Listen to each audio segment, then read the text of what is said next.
Satu, dua, tiga. Tetap meraih mimpi, apapun itu yang mau dilakuin. Everyone deserve to be happy. Mamaku saja masih punya semangat, masih punya mimpi. Aku juga akan punya mimpi. Cari komunitas seperti ibu punya mimpi. Mimpi itu kita penting. You're not alone. Bahwa banyak sekali ibu-preneur lain yang mengalami hal yang serupa walaupun tidak sama. Ini bisa membantu kita untuk melihat ke belakang dan bagaimana mengolah pengetahuan kita tentang apa yang terjadi di masa lalu jadi sebuah bekal untuk menjadi lebih baik dalam menjalani hidup ke depannya. Aku yakin juga teman-teman ya di sini pasti bisa banget untuk melakukan hal yang sama ya. Kita melihat lagi kelebihan dan kekurangan diri kita gitu ya. Itu sangat membantu banget.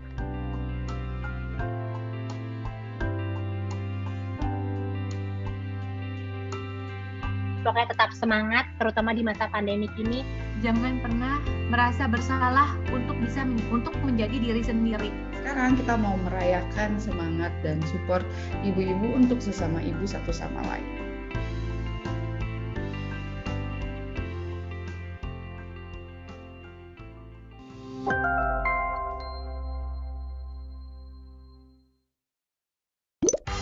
Guys, udah nyobain Jago belum? Di Jago, ada yang namanya kantong. Buat pisahin uang jajan, jalan-jalan, beli mobil, sampai biaya nikah. Bayar-bayar, bisa otomatis. Patungan juga bisa. Nabung bareng, nyicil bareng. Yang pasti, semuanya bebas loading. Siap jadi jago.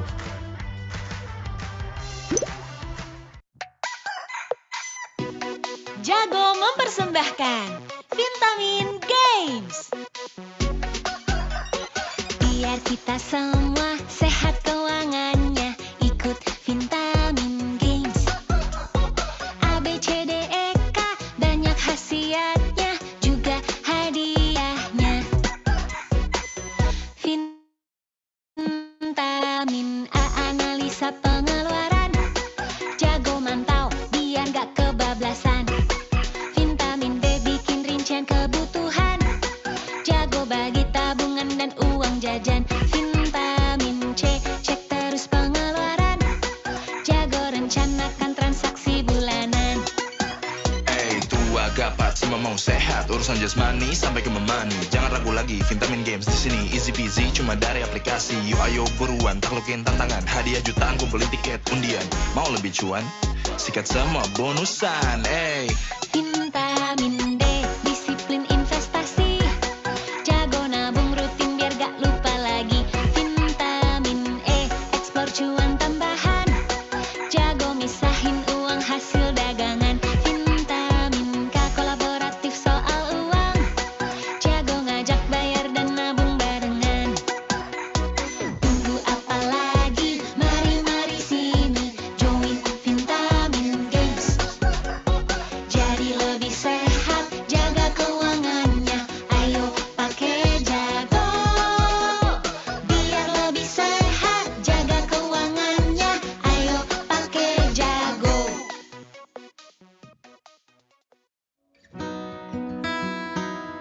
Ada saatnya kita butuh dukungan. Jangan jalani ini sendiri. Karena di sini kita tumbuh bersama. Ma, ayo main. Beserta mimpi perempuan Indonesia lainnya. Para Puan.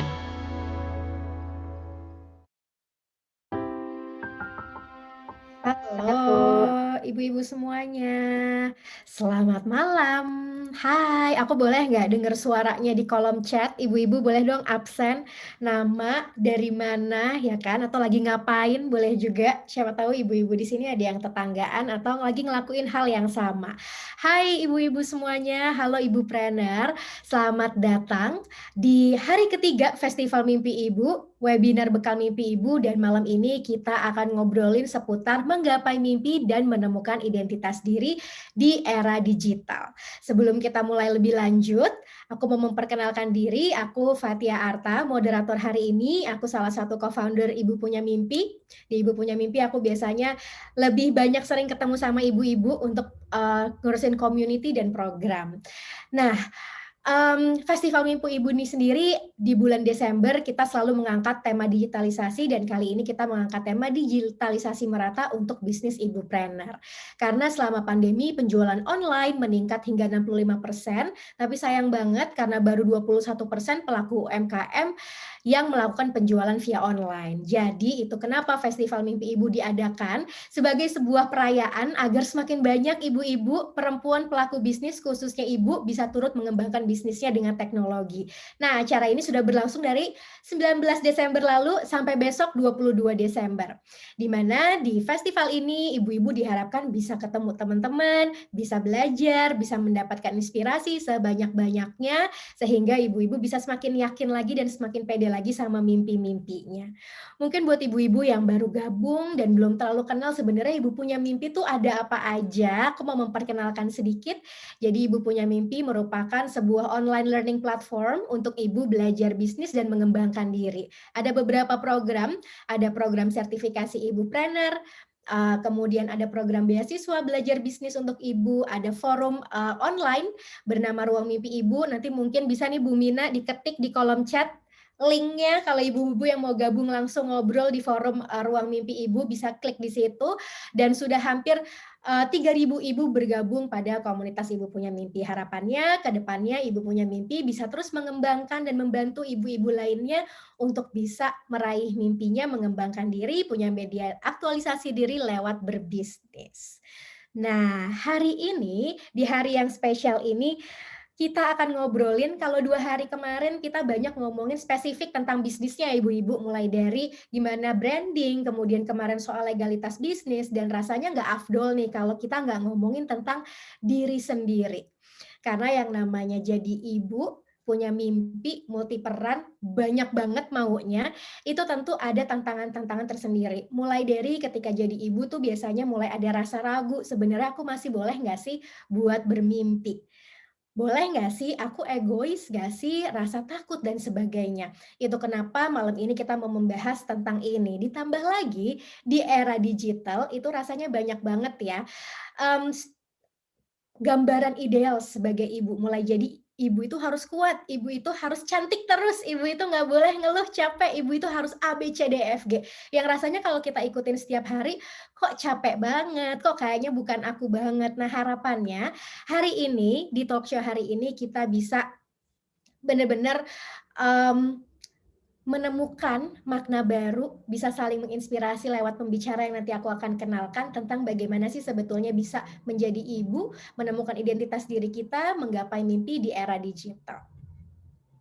Nah, ibu-ibu, nanti kita akan ada beberapa acara hari ini. Setelah webinar akan ada juga presentasi bisnis dari pihak sponsor yaitu OPaper yang juga akan bagi-bagi hadiah nih nanti di akhir dengan total 250.000 untuk 5 ibu pemenang yang bisa menjawab pertanyaan dari OPaper. Jadi ditunggu sampai akhir ya ibu-ibu ya.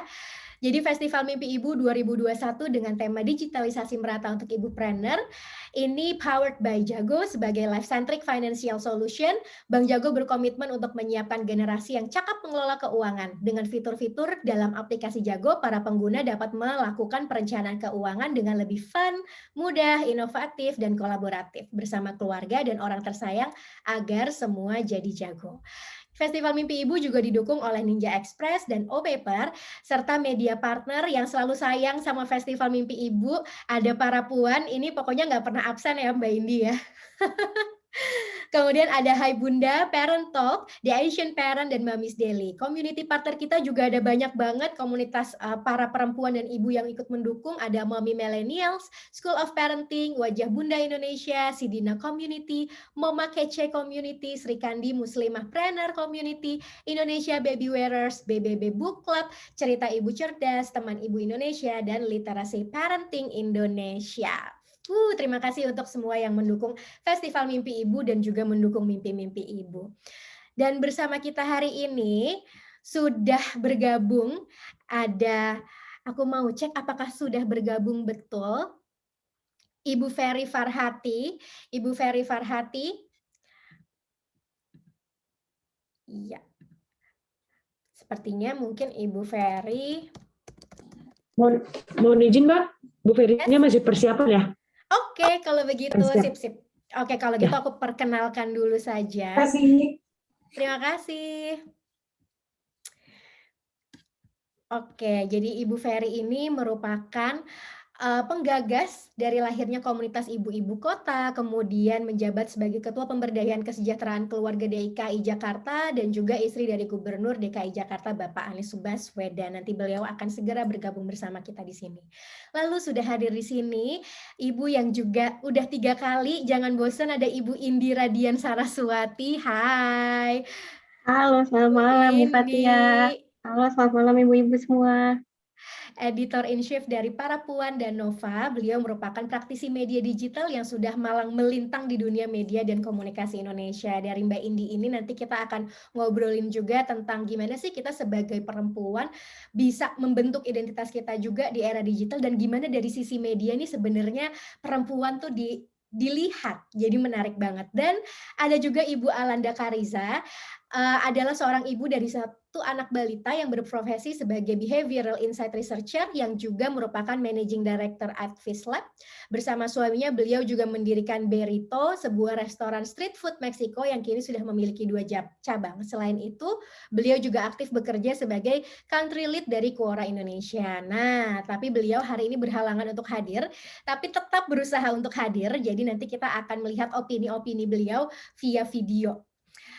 Oke, kita akan mulai ngobrol-ngobrolnya ibu-ibu, tapi sebelumnya aku mau mengingatkan beberapa rules sederhana supaya obrolan ini bisa berjalan dengan lancar. Mohon untuk mematikan mic selama acara berlangsung. Peserta boleh bertanya dan saling berbincang di kolom chat selama acara berlangsung. Penanya terpilih akan dipersilahkan untuk membuka mic pada sesi tanya jawab. Sebelum kita mulai, mumpung masih pada cakep-cakep nih, biasanya kalau udah apalagi topiknya agak menyentuh hati, takutnya nanti ada yang berlinang air mata kan, jadi kita foto dulu ya. Kita akan foto, ibu-ibu boleh nyalain kamera, nanti tim Ibu Punya Mimpi akan bantu kasih komando untuk foto ya. Nanti di akhir kita juga bisa foto lagi. Kita boleh buka kameranya ibu-ibu.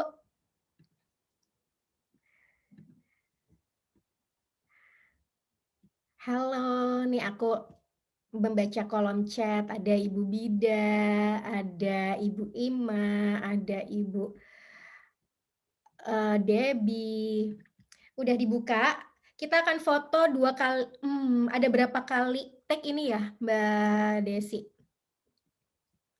Akan ada 3 kali take, kita semuanya langsung open kamera aja ya ibu-ibu. Jadi tahan senyumnya yang lama banget sampai kering giginya ya. Sip. Kalau gitu aku hitung ya. 1, 2, 3. Mana senyumnya? Kalau ditahan, yuk ditahan. Kalau udah bilang ya Mbak Desi. Oke, boleh istirahat senyumnya. Kalau gitu kita langsung ngobrol-ngobrol seru dengan pembicara hari ini.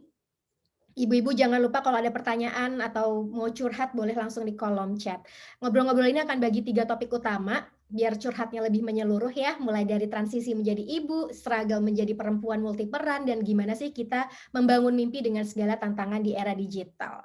Yang pertama, kita mau ngobrolin soal transisi menjadi ibu. Beberapa penelitian menemukan kalau setelah jadi ibu, seseorang tuh mengalami transisi yang membuat kehilangan identitas. Benar nggak sih ibu-ibu? Mulai dari dipanggil, ya bukan nama lagi, tapi ibunya, misalnya aku ibunya Alarik, ibunya siapa, kayak kalau kenalan pun kita juga jarang tahu nama teman kita tuh siapa, taunya mamahnya siapa. Sampai kayaknya tuh kontrol kehidupan bukan ada di kita lagi. Banyak orang bilang motherhood is messy, bener nggak sih ibu-ibu? Nah, gimana nih menurut ibu-ibu inspiratif di sini? Tapi kita dengerin dulu pengalaman dari Ibu Alanda bertransisi menjadi ibu, apa aja sih yang berubah?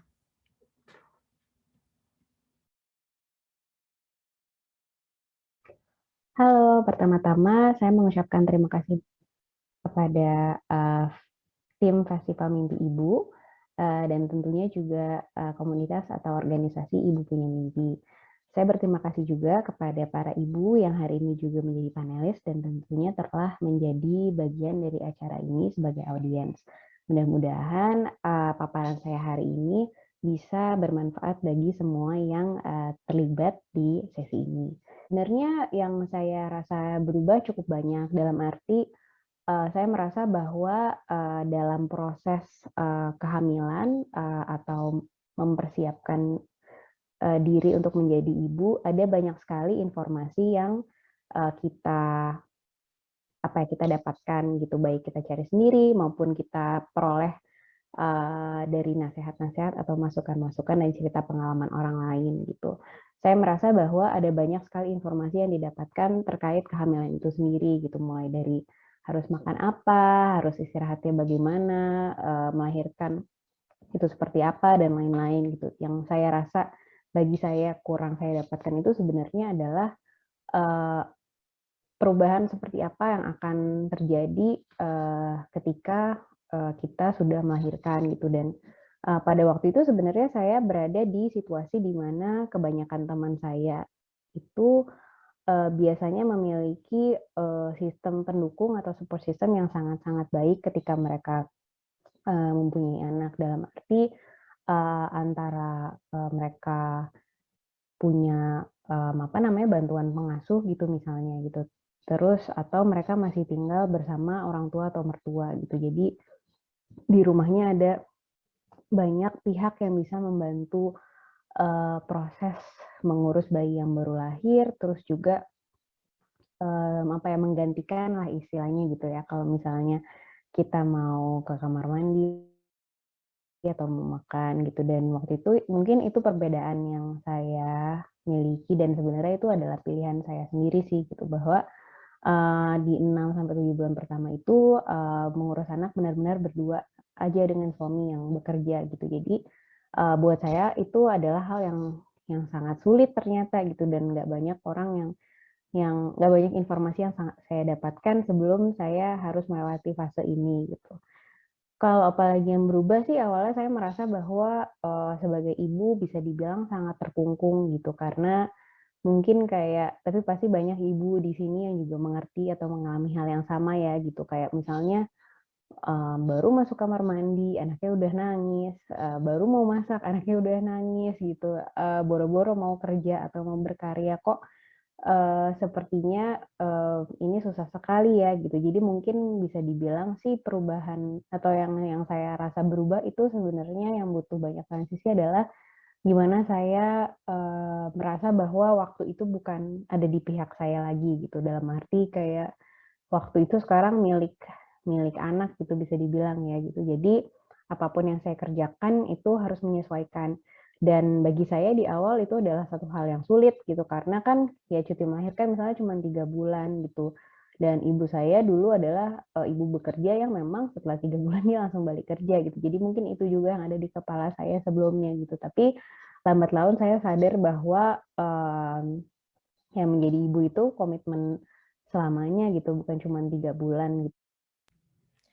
Itu ya, bahwa ada ekspektasi dan reality yang ada gap, jadi membuat seorang ibu kalau dari pengalaman Ibu Alanda juga tetap ada kagetnya. Kalau bisa nge-quote, ada waktu itu milik anak, di mana kita sebagai ibu perlu menyesuaikan. Benar nggak ibu-ibu? Sekarang waktunya jadi punya anak. Nah, aku mau nanya nih ke Bu Ferry yang sudah bergabung. Halo Ibu, kita bertemu lagi. Selamat malam. Saya nggak bisa, bisa, oke. Selamat malam Mbak Fathia, Mbak Indira, apa kabar? Baik, Bu Ferry, aku langsung mau nodong pertanyaan nih. Tadi kan itu dari sisinya Bu Alanda tentang bagaimana bertransisi menjadi ibu. Nah, kalau dari pengalaman Bu Ferry dulu ketika bertransisi dan mungkin cerita dari banyaknya ibu yang Ibu temuin, apa sih sebetulnya yang terjadi dalam proses transisi seseorang tuh menjadi ibu? Oke, ini dari pengalaman saya atau gimana Mbak? Boleh Bu Ferry. Oke, kalau pengalaman saya itu ketika saya hamil anak pertama itu kami sedang sekolah di luar, dan it was not expected karena saya berencana untuk sekolah, Mas Anies juga berencana sekolah, ya kok taunya hamil gitu. Terus karena kita belum merasa siap waktu itu, karena dan di Amerika, terus keluarga ngirimin 1 koper itu isinya pakaian bayi. Pas ketika membuka koper dan lihat pakaian kecil-kecil ini tuh kita kayak orang melongo gitu. Gimana sebetulnya kita akan menghadapi sebuah tanggung jawab yang begitu besar, dan ini walaupun barangnya lucu-lucu ya, tapi itu cukup membuat kita tuh sadar bahwa this is something new gitu. Kemudian dalam proses itu saya terpaksa harus pulang ke Indonesia karena kehamilan yang berat, dan Mas Anies tinggal di Amerika, dan saya melahirkan di sini sendiri dengan keluarga di Indonesia. Nah, ketika saya melihat bayi dan kemudian merawatnya gitu, dan alhamdulillah anak saya itu sangat sangat joyful gitu, sangat membuat hati ini gembira gitu, dengan wajahnya yang lucu dan kadang ada ekspresi yang saya bilang nih anak bayi udah punya ekspresi gitu. Saya menikmatinya, saya menikmati membesarkan anak ini, kemudian menerima membesarkannya, dan yang saya nikmati itu sebetulnya bagaimana anak itu bisa menghibur saya. Dengan ekspresinya saja, dengan ketika bangun dia panggil, kemudian dengan nggak tahu kenapa menikmati betul, dan yang saya rasakan bahwa kita memiliki rasa cinta yang berbeda terhadap orang lain gitu ya. Artinya bukan orang lain, anak itu beda loh sayangnya dengan cinta kita kepada suami, cinta kita kepada orang tua itu beda. Karena dengan anak itu jadi selfless kita. Jadi apapun yang dilakukan itu memang betul-betul untuk anak gitu. Nah, itu yang membuat saya juga begitu melihat bahwa rasa cintanya itu berbeda gitu. Dan kalau saya lihat dari ibu-ibu itu memang ya tadi dikatakan waktunya habis, ke kamar mandi aja susah, kadang kita nggak sempat mandi gitu ya, harus ngurusin anak. Dan kebetulan saya juga kemudian harus kembali ke Amerika membawa anak saya yang pertama itu usia 15 bulan, dan nggak tahu kenapa sangat kooperatif bayi ini, anak ini gitu, dan melewatinya juga sangat menyenangkan gitu. Ya ada masalah, bukan nggak ada ya, yang nangis sampai malam, jam 2 malam gitu, kadang udah kecapean gitu. Tapi mungkin karena saya menerima fakta bahwa saya harus ngurusin gitu loh, harus menerima gitu, menjalaninya dan menikmati juga gitu. Mungkin itu. Terima kasih Bu Ferry, bahwa yang nggak semuanya manis ya Bu Ferry, ada yang dikorbankan, ada yang mungkin karena udah terlalu jauh ya Mbak Fathia, udah 24 tahun yang lalu gitu, mungkin yang dukanya udah terlupakan, yang sukanya yang kelihatan. Itu menarik tuh Bu Ferry, nanti aku ada pertanyaan spesial tentang 24 tahun yang lalu. Nah, aku mau tanya dulu kalau Ibu Indira, kan kalau kita lihat ya sekarang, kalau tadi dengar ceritanya Bu Ferry, Alanda, itu banyak banget bagian-bagian yang nggak ke-capture Mbak Indira di sosial media atau media pada umumnya, yang menggambarkan ibu tuh ya bisa vulnerable, bisa sedih, dan ada pengorbanan-pengorbanan yang nggak melulu tentang kuat dan sempurna. Di sisi lain, di media tuh kita sering lihat bahwa ibu tuh ya sempurna, multiperan, dan sebagainya.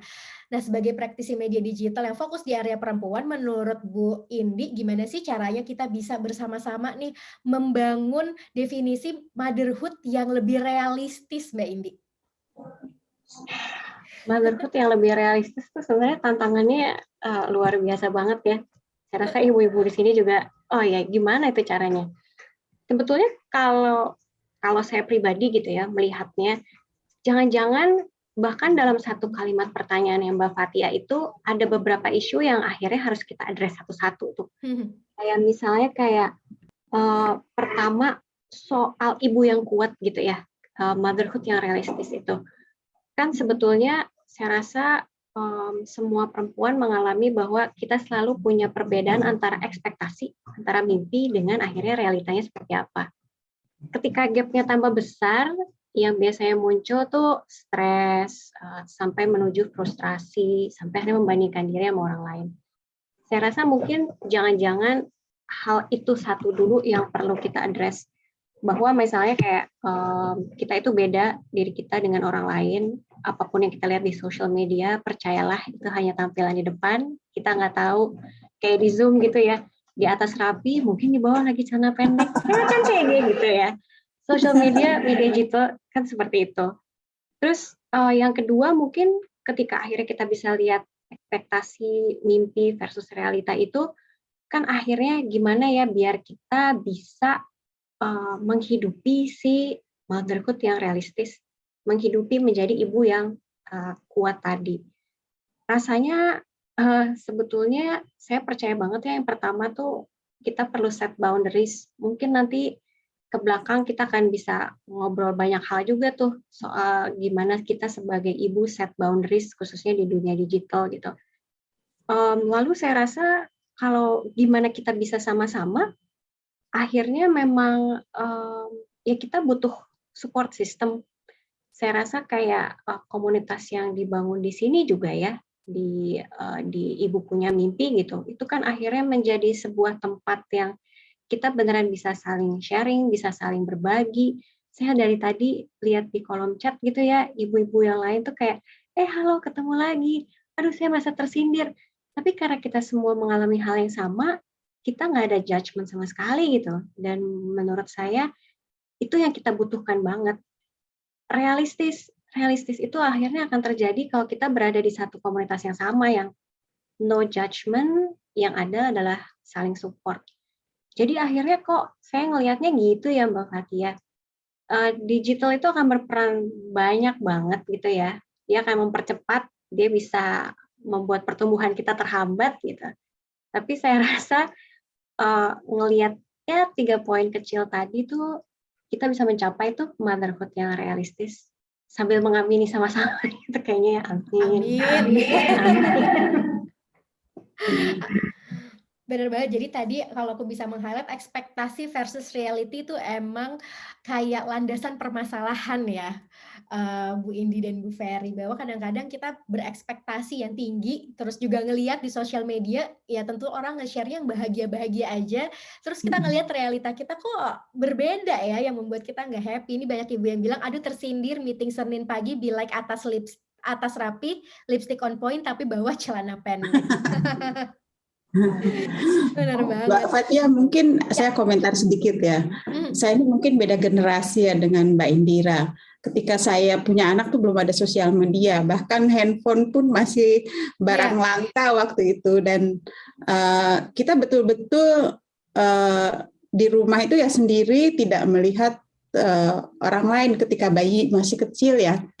Tapi ketika anak mulai masuk sekolah itulah, ketika anak mulai ada teman dan kita berkomunikasi dengan orang tua lainnya, ada saling bicara dan lain, kadang ada membanding-bandingkan juga sih waktu itu, bahwa kok bisa ya anak ini seperti ini, anak saya kok enggak gitu. Itu selalu, dan orang tua itu enggak akan pernah selesai itu, merasa kurang dengan dirinya itu akan selalu ada gitu.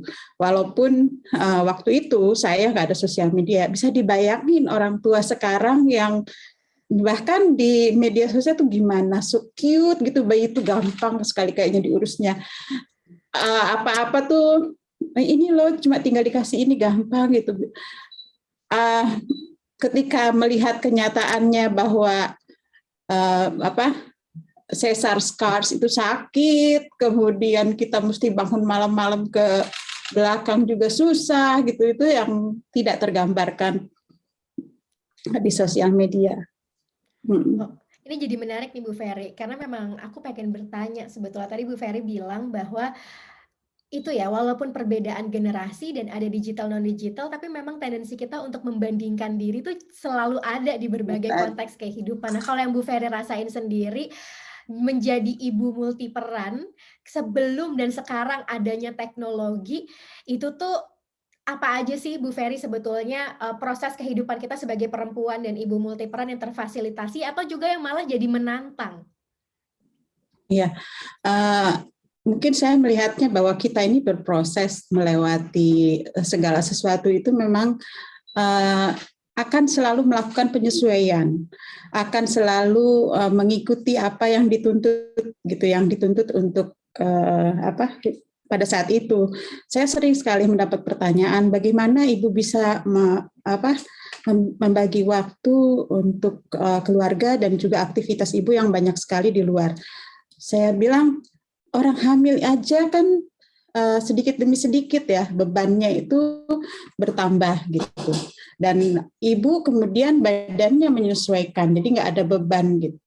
Dan kita nggak merasa berat gitu kan, kemudian mendadak berat gitu, berapa kilo kita bawa 9 bulan gitu, karena kita bertumbuh bersama gitu dengan anak, dan bahkan ketika lahir pun seperti itu, kita bertumbuh bersama dengan anak, dengan suami, dengan lingkungan kita, yang kemudian kita itu selalu berusaha untuk fit in, untuk bisa mengisi semua yang dibutuhkan saat itu gitu. Mungkin kesannya reaktif ya, tapi sebetulnya itu mekanisme kita sebagai ibu untuk bisa survive melewati semua ini. Kalau enggak, bisa dibayang kita harus gendong anak.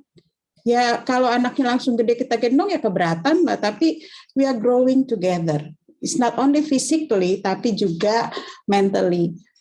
Anak juga, kita juga belajar dari anak-anak, kita juga menyesuaikan. Mungkin bedanya apa ya, kalau digital itu bisa dilihat dari dua sisi, bisa itu menjadi permasalahan, bisa juga menjadi bless, bahwa media sosial itu, teknologi itu kemudian bisa dimanfaatkan untuk komunikasi karena kita sibuk di luar. Kemudian di sisi lain juga ada hal-hal yang kita khawatirkan dari anak-anak yang terekspos dengan hal-hal yang tidak kita inginkan. Itu yang selalu menjadi beban dari orang tua. Saya lihat bahwa akan ada terus apa yang baik dan tidak yang selalu mengikuti kita, dan bagaimana kita fit in terhadap hal itu, bertumbuh bersama, saling ngobrol dengan suami, dengan anak gitu ya. Saya termasuk orang tua, ibu yang selalu open, artinya bukan open ungkapkan kekhawatiran apa adanya kepada anak-anak. Bahkan ketika mereka mulai buka komputer, saya juga selalu bilang hati-hati, ada hal-hal yang memang nggak bisa kamu lihat gitu, yang mama khawatir, mama minta passwordnya gitu kan, minta password, minta ini gitu, ada hal-hal yang kemudian saya kadang merasa privasi anak pun terganggu jadinya mungkin. Tapi nggak apa-apa, saya khawatir kok gitu. Jadi saya khawatir bahwa ini mama ini mau jagain gitu. Nah, ketika anak sudah mulai dikasih kepercayaan dan bisa, akhirnya ya kita bisa lebih tenang. Ini langsung banyak yang berkomentar nih Bu Ferry di kolom chat, setuju sama Bu Ferry, iya Bu. Jadi ada yang kangen sama ibunya juga, pengen peluk. Tadi yang aku pengen meng-highlight adalah bahwa ketika kita jadi ibu, jangan lupa bahwa kita tuh ya bertumbuh bersama keluarga ya Bu Ferry, sama anak dan keluarga. Dan bagaimana kita mengambil banyak role dalam hidup, itu juga bagian dari mekanisme kita untuk fit in sama role yang baru. Dan digital itu sebetulnya tergantung nih kita mau pakainya sebagai amunisi untuk bisa bertumbuh atau malah menjadi penghambat kita, karena itu sebetulnya adalah tools, media supaya kita bisa lebih berkembang lebih cepat. Mbak Indi, kalau kita ngomongin tentang perempuan dan mimpi, karena tadi Bu Ferry sempat menyinggung juga bahwa ketika kita jadi ibu tuh ada rasa selfless ya, apa aja deh aku beri buat orang sekitar. Dan jadi kalau misalnya kasih jeda ke diri sendiri tuh jadi kayak, oke nggak ya? Heeh. Iya, Nah, iya. gimana kalau dari dirimu bertemu dengan banyak perempuan, sebetulnya tantangan apa sih atau apa sih proses yang terjadi di dalam diri ibu-ibu ini, perempuan-perempuan ini ketika ngomongin tentang mimpi? Nah, sebetulnya yang tadi Bu Ferry cerita, masih sebagian besar perempuan itu sama. Makanya ibu-ibu di chat juga kan akhirnya mengiyakan gitu ya. Memang memang yang dialami itu ya sama gitu. Mungkin ada perbedaan di background dan seterusnya, tapi kayak benang merahnya itu ada. Sebetulnya kalau nanti akhirnya pertanyaan itu gimana caranya buat mengatur ya Mbak Fatia ya? Untuk mengatur, karena kita punya banyak peran tadi gitu ya Iya. Mbak Fatia ya. Mhm. Saya tuh follow satu ibu di Instagram. Memang sih dia bukan orang Indonesia gitu ya, tapi dia sibuknya benar-benar luar biasa lah gitu. Lalu dia kasih tahu bahwa cara dia akhirnya untuk survive adalah otomasi. Otomasi itu maksudnya adalah dia berusaha membuat urusan dia sehari-hari itu jadi lebih ringkas.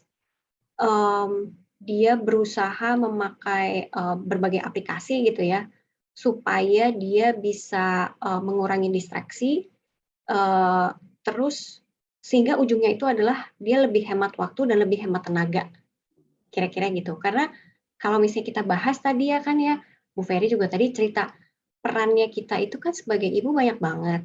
Kadang kita berperan sebagai memang orang tua buat anak gitu ya, memastikan mereka nggak melihat sesuatu yang mereka belum boleh lihat sebelum umurnya gitu kan. Tapi di sisi lain kita kadang jadi menteri keuangan di rumah, harus mengatur pemasukan pengeluaran dengan pos-posnya yang banyak itu gitu.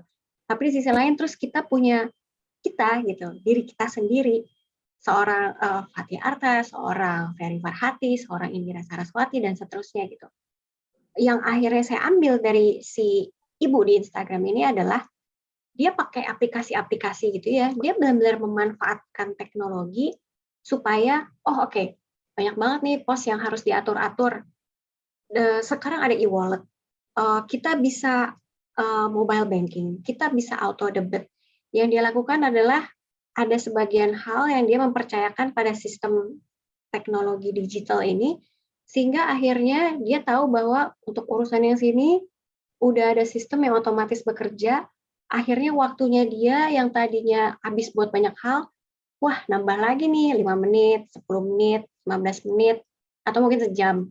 Dan akhirnya kan dia bisa pakai untuk hal yang lain gitu. Mungkin setengah jam akhirnya dia dedikasikan lagi ke anaknya, ngeliatin, setengah jamnya lagi bisa buat dirinya sendiri gitu. Terus kayak misalnya, saya rasa ada banyak yang sebenarnya kita pakai sehari-hari gitu ya. Ada kalender, ada maps, yang memastikan supaya kita nggak perlu taruh energi dan waktu buat ngeliatin, biarlah ada yang memikirkan. Jadi saya rasa perannya teknologi itu sebenarnya untuk mengatur banyaknya peran perempuan nih, banyaknya peran ibu, sebetulnya ada dan bisa kita manfaatkan banget. Cuman mungkin kadang kita belum kepikiran, oh iya ya juga ya, kan kalender semuanya akhirnya bisa aku atur ya. Oh iya ya, sambil nyetir. Kan biasanya kita kalau ada ibu-ibu gitu ya, sambil nyetir mobil atau motor, ada pihak yang suka bilang, ih kok sen kiri belok kanan sih gitu. Terus ibuku bilang, aku tanya sama ibuku, kenapa ya Ma orang sampai ngomong kayak gitu? Terus dia bilang, Nak kamu tahu nggak sih, ibu itu ya keluar rumah dia nyetir, tapi dia mikir, setrika udah dimatiin apa belum? Nanti anak jemput jam berapa? Makanannya nanti mau dikasih makan ini, ternyata ada yang belum ku beli belanjaannya. Nah, akhirnya kayak, oh ya, teknologi itu bisa dipakai loh buat mengurangi kayak gitu. Belanjaan, aplikasi belanja gitu kan, bisa langsung di planning seminggu misalnya. Atau Google Maps atau Waze gitu, kita nggak perlu mikir mau belok kiri belok kanan, dia yang kasih tahu belok kiri. Oh iya belok kiri ya, kan kita nggak mau belok kanan.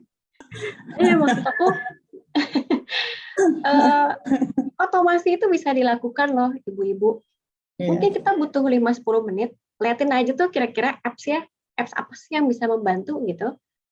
Manfaatkan, dan kita bisa mengambil kendali lagi tuh ya, waktu-waktu kita 5 menit, 10 menit, yang akhirnya bisa kita pakai lagi buat membangun identitas diri lah, kata Mbak Fatia tadi. Kali gitu ya Mbak Fatia, Bu Ferry. Otomasi ya, Otomasi. itu sesuatu yang perlu kayak jadi kosakata baru. Ada ibu generasi saya nggak ya di sini?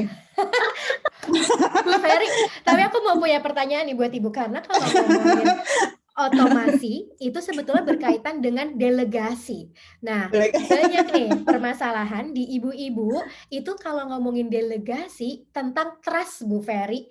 Jadi kalau kita ngomongin kita pengen punya lebih banyak waktu, kalau yang tadi aku bisa dapat dari Bu Indira adalah kita mengotomasi, mendelegate hal-hal yang bisa kita delegate ke digital untuk dilakukan aja. Kayak misalnya Google Calendar tuh kalau aku mulai dari sarapan sampai makan siang, jeda apa tuh bisa diplotin gitu. Jadi kayak kalendernya penuh banget nih, padahal sebenarnya ada kegiatan-kegiatan istirahat pun yang bisa dimasukin dan ada reminder. Jadi bahkan hal sederhana kayak timer itu juga bisa dimanfaatin untuk ibu-ibu, kasih kayak Bu, udah Bu nyucinya jangan sampai habis dulu nih, pindah dulu ke tugas yang lain gitu. Nah, tapi ternyata aku menemukan terkait dengan mendelegasikan tugas baik ke digital maupun ke orang lain butuh satu hal yang fundamental banget nih Bu Ferry, adalah trust.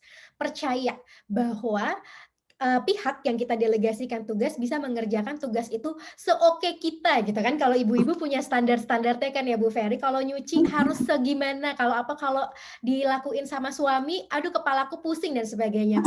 Boleh dong Bu, gimana sih caranya kita sebagai ibu latihan untuk percaya mendelegasikan tugas supaya kita punya waktu juga lebih untuk mengembangkan diri, dan tadi juga lebih banyak melakukan perjalanan ke dalam juga. Oke, mungkin lower your expectation mungkin ya. Jadi ya sekali-sekali rumah berantakan nggak apa-apa gitu. Sekali-sekali ada kerusuhan yang normal gitulah gitu ya. Saya termasuk yang agak susah sih sebetulnya kalau memberikan tugas ke orang lain. Kalau minta orang beres-beres ya misalnya itu ya kadang dulu ingat sekali ada yang beresin lemari itu saya bongkar lagi, diberesin lagi gitu. Karena punya standar sendiri gimana.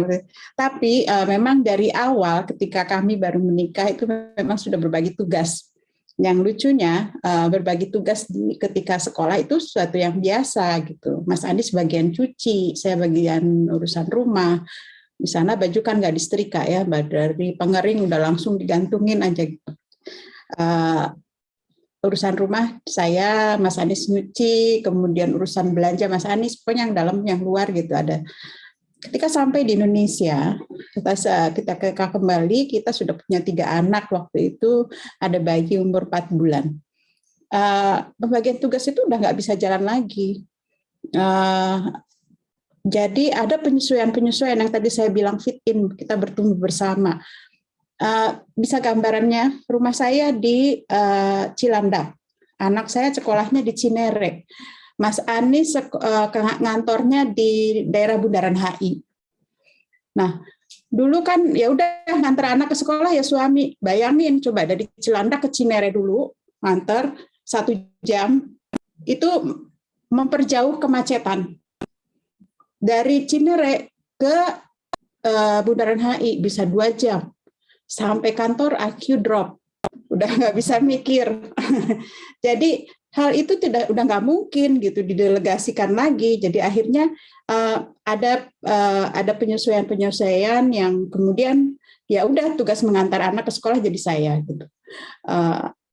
Ada take and give di antara istri dan suami yang kemudian bisa kita tujuan keluarga apa sih? Apa yang mau dicapai dulu gitu. Ada yang mengalah, ada yang kemudian mendapatkan mengambil kesempatan dulu sekarang gitu. Tapi itu bukan sebuah kerugian gitu buat antara si suami dan istri, tapi memang karena kita punya tujuan yang sama. Dan ketika tujuan itu tercapai, itu sebagai prestasi bersama. Jadi delegasi, pembagian tugas, menyerahkan ke orang lain itu sebetulnya bagaimana kita menyikapi kebutuhan yang ada. Dan sekarang dengan adanya teknologi itu tadi bisa pakai aplikasi, bisa ngatur jadwal, bisa belanja online. Cuman nggak bisa nitipin anak online. Gak ada waktu gitu. Saya ingat waktu punya bayi saya nggak nonton 2 tahun di bioskop. Aduh, karena memang nggak ada orang tua. Kita cuma berdua di sana di Amerika dan nggak mungkin kita nggak punya uang lah untuk bayar babysitter gitu waktu itu. Ya, itu mungkin. Sama Bu Ferry, aku udah lama nih nggak nonton bioskop. Lo curhat. Nunggu mamaku datang kok nggak datang ya kan? Aduh, nih lah jadi banyak yang ini nih Bu Ferry, Mbak Indi, tim nyetrika apa nggak nyetrika, apa langsung ngelipat baju ya kan?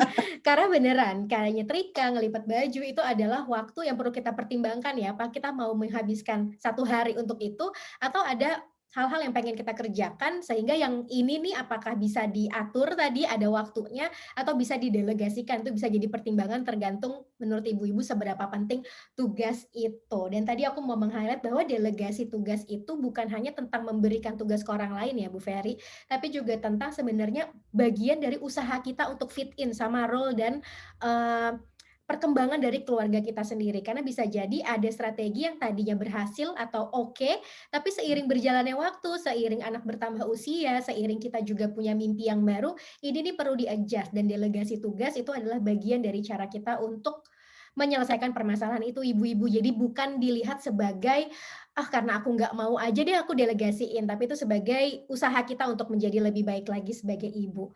Ngomong-ngomong soal support system, aku mau masuk ke bagian support system nih. Tadi Mbak Indi juga udah sempat menyebutkan bahwa salah satu yang paling penting untuk kita bisa mencapai mimpi itu adalah support system. Gimana sih Mbak Indi kita bisa membangun support system kita di era digital, terutama selama pandemi ini, pertemuan tatap muka kan minim banget ya Mbak Indi ya, sehingga semua tuh rely ke teknologi. Nah, support system berarti ada definisi baru. Gimana nih kita sebagai ibu, sebagai perempuan membangun support system di era sekarang? Ini jadinya penting banget ya memang buat kita, apalagi selama pandemi nih, ibu-ibu tuh sangat perlu banget support system banget, perlulah punya support system. Kalau menurut saya ya, Bu Fatia, Bu Ferry dan ibu-ibu yang lain, sebetulnya paling gampang aja support system yang udah kita tahu kita punya itu kan pasti keluarga langsung, apakah itu orang tua atau adik kakak gitu ya. Lalu di-extend sedikit, kita punya sahabat-sahabat yang kita sudah kenal cukup lama gitu. Tapi ketika kita extend sedikit, sebetulnya wah itu tempat mainnya jadi lebih luas lagi tuh, apalagi di masa digital kayak sekarang. Support system itu bahkan kita bisa dapat dari komunitas seperti Ibu Punya Mimpi gitu ya. Ada banyak komunitas yang akhirnya kita bisa ketemu dan itu sesuai dengan kebutuhan dan preferensi kita. Mau dia hanya soal parenting kah, atau misalnya kita lebih nyaman bergabung dengan yang punya hobi sama, masak mungkin, atau badminton, olahraga gitu kan. Jadi sebetulnya support system itu dibangunnya pertama kita punya sesuatu yang membuat kita nyaman dulu deh. Gitu. Jangan salah paham ya, tapi kenyamanan itu sebelum akhirnya kita terbuka, itu kan penting banget. Saya sendiri ngelihat bahwa selama pandemi, support system saya itu nambah ke rekan kerja, percaya apa enggak. Gitu. Karena kita ketemu terus nih di layar gitu ya, meetingnya cukup sering, sampai akhirnya di titik kita bisa saling curhat. Aku capek banget nih, mata udah pegel banget ngeliatin layar, dan seterusnya gitu. Lalu karena kita punya goal yang sama gitu ya, kita punya tujuan yang sama ketika pekerjaan adalah memajukan pekerjaan kita, akhirnya kita itu kayak ada rasa senasib sepenanggungan gitu loh, sehingga akhirnya kita mau lebih saling mendukung. Karena ketika kita dukung dia, pekerjaannya dia berhasil, pekerjaan kita pun akan turut berhasil gitu. Saya rasa itu bahkan bisa diterapkan di banyak hal di kehidupan kita ya, Bu Ibu. Ketika misalnya kita ketemu komunitas, lalu kita masuk di dalam, dan akhirnya kita merasa nyaman, value-nya sama gitu ya. Bukan cuma cara bicara atau kalimat-kalimat yang dipakai gitu, tapi value-nya sama, melihat mimpinya sama, melihat cara kita memvaluasi keluarga, memvaluasi anak itu sama. Saya rasa akhirnya sebuah support system itu lama-lama bisa terbangun. Tentunya pasti akan ada trial and error ya. Namanya juga itu kan dibangun berdasarkan relationship gitu kan. Kadang kita akan menguji juga, akan teruji lah gitu. Dipercaya gini, dia ngomong ke yang lain apa enggak ya? Misalnya gitu kan. Kalau aku ngomong hal gini, dia komennya akan kayak gimana ya? Tapi aku rasa itu jadi mendewasakan kita juga. Kita jadi lebih tahu memilih teman, membangun relationship, khususnya di dunia digital, yang kadang kita hanya ketemu kepala sampai sini, kakinya nggak kelihatan misalnya. Tapi kita bisa loh membangun hubungan seperti itu di dunia maya. Tentunya dengan tadi kita melihat dulu mana yang akhirnya nyaman berdasarkan preferensi dan seterusnya, values-nya sama apa tidak, kita melihat permasalahan sama apa enggak, ada unsur judgmental nggak sih? Kita punya safe space nggak sih ketika kita ngobrol dengan mereka? Dan mungkin itu akhirnya terakhir, ya akhirnya kita bisa ngelihat ya, apakah kita akan bisa punya goal yang sama sehingga kita akan saling mendukung atau enggak. Saya rasa itu trial and error tuh ibu-ibu. Kadang akhirnya kita bisa lihat kok seleksi alam itu akan terjadi, dan kalau misalnya akhirnya udah nggak cocok, it's okay to let go loh gitu. Karena ya sebelum kita mencintai orang kan kita harus mencintai diri sendiri ya. Kalau ternyata tidak cocok, let it go aja, nggak apa-apa. Sebelum saya nyanyi nih, Bu Fatih. Iya kan? Aku udah mau nyanyi nih, Bu. Kalau ibu-ibu udah pasti nyanyi nih. Soalnya setiap hari pasti dengerin lagunya itu. Betul. Udah diputer ribuan kali. Belajar untuk let go. Dan tadi aku mau meng-highlight juga bahwa yang namanya support system itu di era digital ada adjustment dari segi pengertian ya, Bu Indi. Bahwa yang tadinya kita merasa bahwa support system itu keluarga aja, tapi kita bisa teman, bahkan komunitas yang baru kita temuin di dunia digital, kayak ibu-ibu di kotak sebelah kanan kiri yang dari tadi lagi ngechat tapi belum melihat wajah tapi sudah merasa terkoneksi, itu juga bagian dari support system yang bisa dieksplor dan perlu dijaga, karena support system support ya, dimana kita bisa ngerasa terdukung sama value tadi kalau kata Bu Indira. Bu Ferry, aku mau bertanya pada dirimu, kalau terkait membangun support system, kadang-kadang tuh salah satu hambatan paling besar adalah mengkomunikasikan kebutuhan kita. Terutama kalau ngobrolin support system terdekat nih, biasanya kalau ibu-ibu adalah keluarga ayah ibu atau mertua gitu. Udah satu tim sama pasangannya, tapi lagi butuh misalnya waktu untuk dijagain anaknya sama mertua, sama orang tua. Nah, tapi biasanya support system yang harapannya mendukung malah jadi ada potensi friksi-friksi, konflik-konflik yang malah jadi bikin gak enak hubungannya. Gimana sih Bu Ferry sebaiknya kita mengkomunikasikan apa yang kita butuhkan ke support system kita supaya supportnya tadi itu tercapai? Sebetulnya tadi ketika Mbak Indira bicara tentang support system, saya malah teringat sama, kan tadi ya, saya ini kalau bisa bicara tentang ibu-ibu yang saya temui itu ya, sebetulnya kalau boleh saya komentar dulu tentang itu, nanti baru saya jawab tentang support system di rumah. Ada sekelompok ibu-ibu ini yang mungkin mereka support systemnya itu dibentuk dari dia melakukan sesuatu untuk orang lain. Nah, saya bertemu dengan salah satu ibu, sosok ibu yang memiliki anak berkebutuhan khusus. Ketika itu dia berkarir sebagai arsitek. Nah, dihadapkan pada anak yang berkebutuhan khusus dan dia tidak tahu harus bagaimana menghandlenya. Ketika dibawa ke sekolah tidak ada yang bisa menerima karena kondisi anaknya. Kemudian dia memutuskan berhenti bekerja dari pekerjaannya dan belajar tentang mendidik anak berkebutuhan khusus. Nah, ketika itu dia berpikir, saya mau bikin sekolah, katanya gitu. Dan dia belajar tentang ilmunya itu, ilmu sekolah untuk anak-anak berkebutuhan khusus, belajar secara serius. Yang kemudian dia buat di rumahnya, ngajak lingkungannya yang ada juga berkebutuhan khusus, membuat sekolah, sampai akhirnya sekarang menjadi rujukan oleh, bahkan dia termasuk satu-satunya sekolah inklusi pertama di Jakarta Pusat. Jadi dia membutuhkan support sistemnya itu dengan melakukan aksi hidup baik untuk orang lain di sekitarnya. Kemudian orang-orang yang mempunyai permasalahan yang sama akan berkumpul. Jadi kemudian dia seperti magnet gitu bagi orang lain. Kemudian mereka berkumpul dan mendapatkan solusi bersama-sama gitu. Jadi yang namanya support system itu sebetulnya tidak harus hal-hal yang kemudian memudahkan diri kita dengan hanya sebatas isu kita dalam rumah, tetapi juga bisa diperluas jangkauannya kepada lingkungan kita.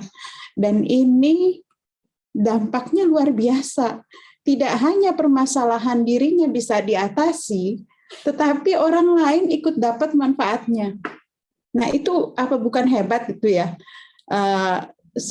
Seorang ibu yang memiliki permasalahan, kemudian dia belajar dengan serius, kemudian dia menciptakan hal-hal yang bisa menyelesaikan masalah banyak orang gitu, tidak hanya masalah dirinya. Dan ini ibu-ibu keren ini udah banyak sekali di Jakarta, dan saya menyebutnya dengan ibu kota. Dan mereka menyelesaikan berbagai macam permasalahan yang awalnya dari masalah yang dia miliki. Nah, itu yang terkait support system itu bisa kita ciptakan untuk diri kita dengan melibatkan orang lain di sekitarnya, punya dampak terhadap sekitarnya, tapi bisa juga dari sisi kita ada keinginan untuk menyelesaikan isu tertentu, ya kita cari komunitas yang sesuai. Nah, mungkin salah satunya nih Mbak Fathia juga nih, mungkin isunya adalah saya punya mimpi gitu ya, kemudian pasti nih ibu-ibu lain punya mimpi gitu. Nah, itulah Mbak Fathia membuat support system bukan hanya untuk dirinya, tetapi untuk orang banyak yang saya rasa ibu-ibu yang hadir di sini, ibu-ibu hebat semua, dan bisa melakukan hal itu. Support system itu bisa kita ciptakan bukan hanya untuk diri kita, tapi bisa berdampak untuk orang lain. Nah, kemudian terkait dengan support system yang ada di rumah, yang kemudian bagaimana menyamakan visi, sebetulnya itu sebuah tradisi keluarga ya. Ada tradisi-tradisi yang mungkin harus kita pertahankan, sesederhana cium tangan ke orang tua, sesederhana pamit, sesederhana say good night gitu ya, sederhana peluk.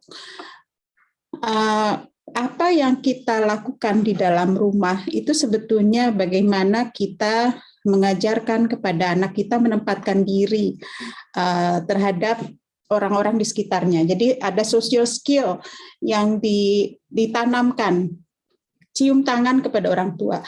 Kalau di rumah kami itu pagi, misalnya harus mendahulukan orang tua gitu. Kalau ada minuman ya, kalau memberikan ya ke orang tua dulu, baru yang lebih muda lebih ini. Sesederhana itu sebetulnya kita belajar mengajarkan kepada anak kita untuk menghormati orang tua. Dan kakek nenek itu adalah orang yang harus kita hormati gitu. Dan kita tahu kakek nenek itu sayangnya kalau sama cucu nggak ada batasnya langit. Dan inilah yang kemudian menjadi isu oleh orang tua ya, sebagai ibu dan bapak. Tapi saya melihatnya, kapan lagi anak kita bisa mendapatkan kenikmatan itu gitu. kenikmatan mendapatkan perlakuan istimewa dari kakek neneknya. Tentunya ada batas-batas yang saya rasa kalau batas-batas sih orang tua kita samalah dengan kita gitu. Apa yang boleh, apa yang enggak gitu. Paling hal-hal kecil terkait dengan disiplin, ya sekali-sekali longgar dikit deh, nggak apa-apa gitu. Kalau udah sama kakek nenek, janganlah kita terus akhirnya kesel banget nih udah dibikin aturan di rumah, dibongkar gitu kan.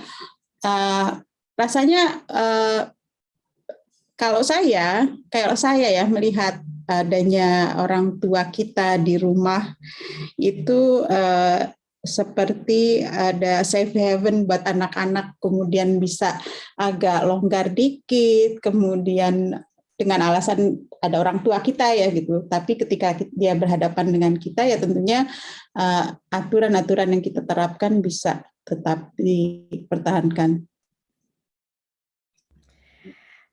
Terima kasih Ibu Ferry. Aku mau meng-highlight kalau biasanya kita ngomongin support system itu mencari support system, tapi kayaknya sekarang mulai hari ini kita coret kata mencarinya, tapi kita ganti dengan menciptakan ya Bu Ferry.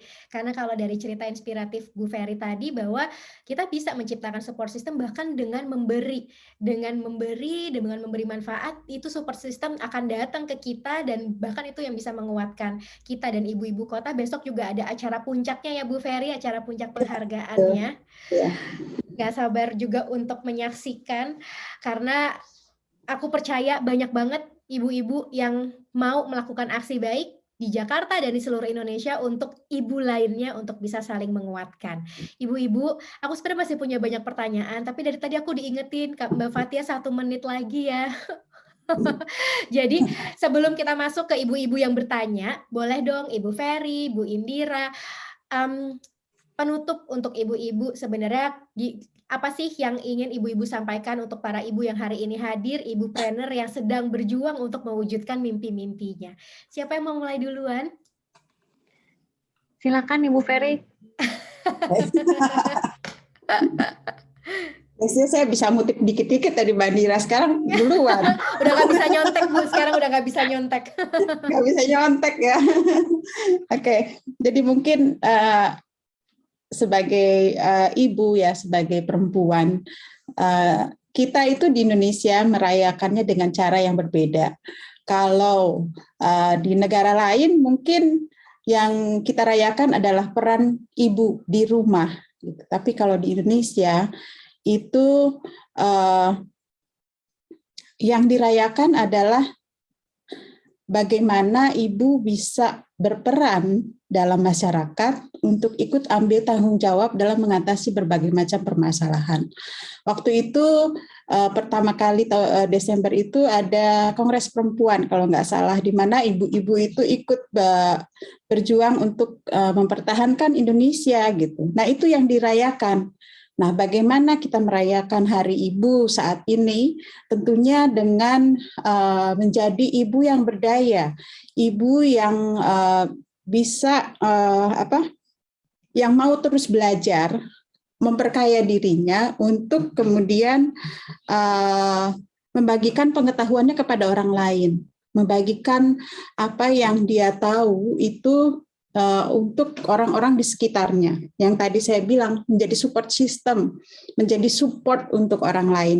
Saya ingat betul, pasti nih ibu-ibu relate ya, kalau kita sekolah dan aktif di sekolah bersama orang tua lain, pasti ada tuh ibu-ibu yang bisa handle semua permasalahan di sekolah.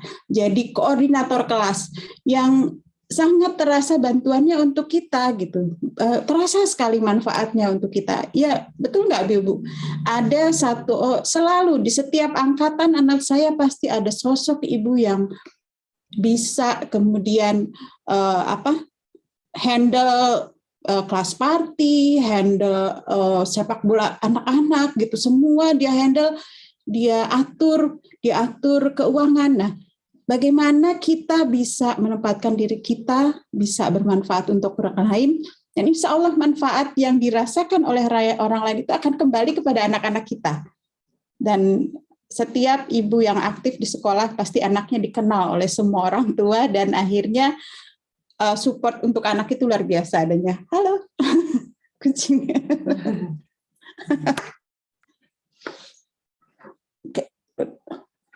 Oke, mungkin itu saja dari saya. Terima kasih Bu Ferry bahwa merayakan Hari Ibu dengan menjadi ibu yang berdaya dan menjadi support system untuk sekitar ya Bu Ferry. Silahkan Ibu Indira.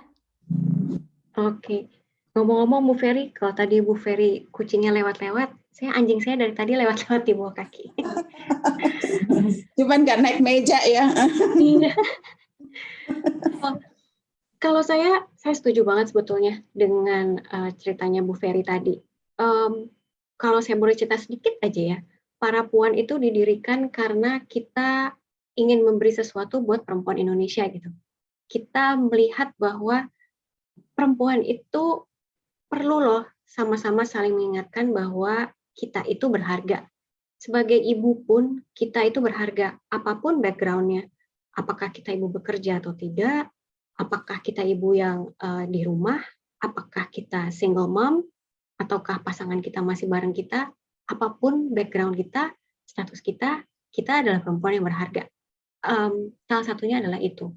Lalu ketika akhirnya pergi ke support system itu jadi ada karena kita perlu saling mengingatkan satu sama lain bahwa kamu itu luar biasa loh, gitu.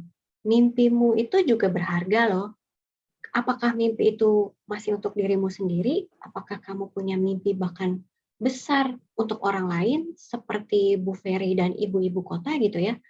Tapi semuanya itu berharga dan semuanya itu worth to fight for bareng-bareng. Rasanya kita itu udah rindu banget ya punya kesatuan gitu ya antara kita perempuan dan ibu-ibu. Common goal kita adalah punya mimpi yang sama-sama tercapai gitu. Tapi common enemy kita rasanya itu adalah kadang kita masih membandingkan diri dengan orang lain sehingga akhirnya nggak ada unity gitu. Tapi andai kata unity itu dapat gitu ya, kita saling kolaborasi seperti apa yang kita lakukan sekarang. Aduh, Bu, rasanya tuh saya tuh kadang-kadang ngebayanginnya merinding sendiri ya. Kalau kita bisa bersatu saling mendukung mimpi satu sama lain tuh, ya ampun Bu, apa sih yang kita nggak bisa bikin gitu? Itu saya rasa kita sebagai perempuan dan ibu ya, menunggu feeling itu di waktu yang sangat dekat sih. Digital or not digital ya Mbak Fatia, saya rasa mimpi kita semuanya sebesar itu sih.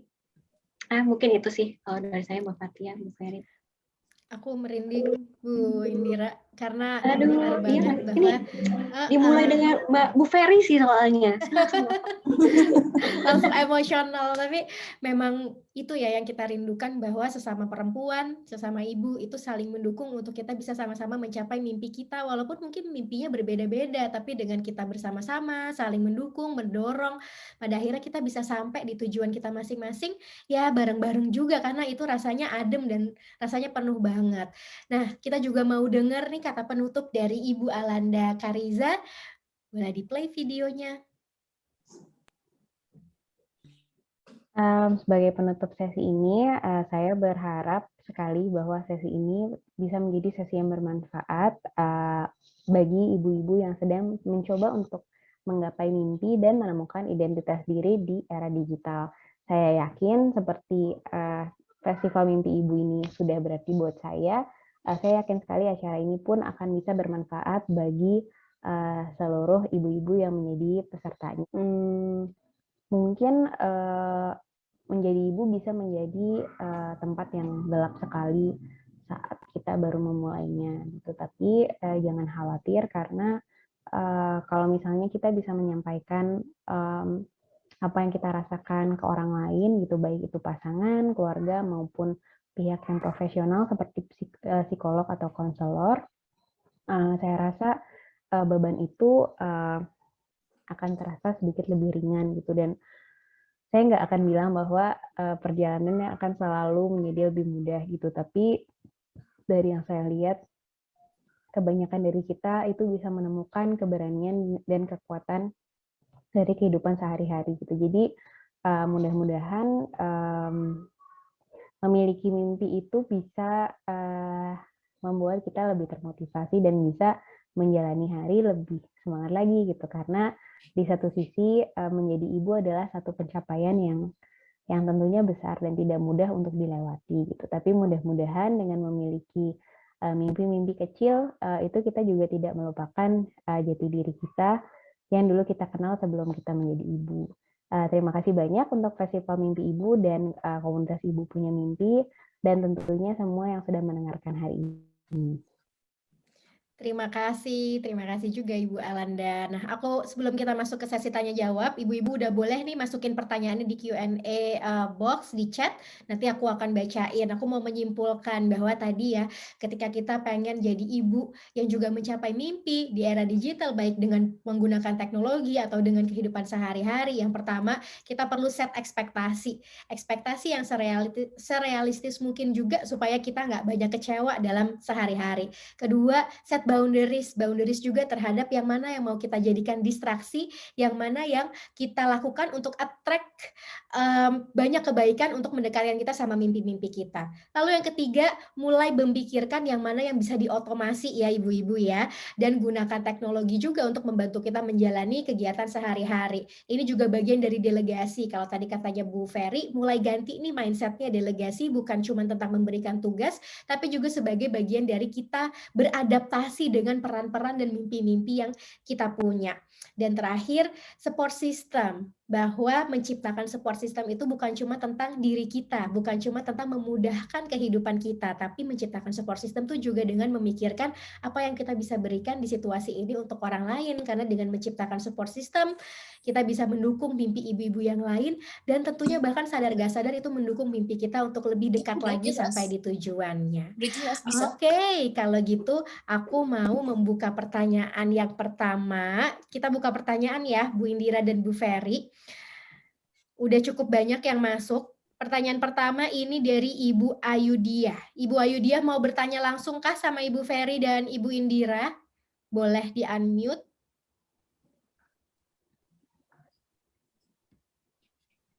Boleh Ibu, aku izin off cam ya. Ya. Bentar. Jadi kalau dari pengalaman saya kurang lebih saya banyak sekali juga mendapat masukan dari Bu Ferry, dan saya juga sering lihat kelas-kelas online Bu Fatia juga ya, dan masukan dari Bu Indira. Kebetulan saya sedang mengalami fase-fase itu, Bu, transisi multiperan yang saya dulu adalah seorang wanita karir, saya punya posisi, saya punya amanah tugas yang bisa dibilang berat, tiba-tiba langsung saya berubah di rumah dengan kondisi yang seperti ini gitu.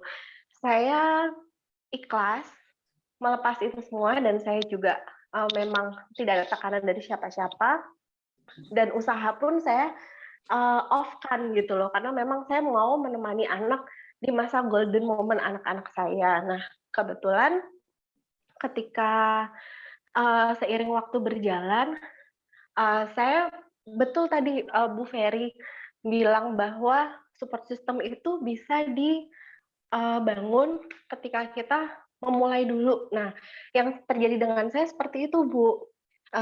Awalnya saya memberikan interaksi dulu lah, lalu bisa mendapatkan support system yang bisa mensupport saya gitu. Tapi seiring berjalannya dengan waktu, kalau saya merasa ada beberapa yang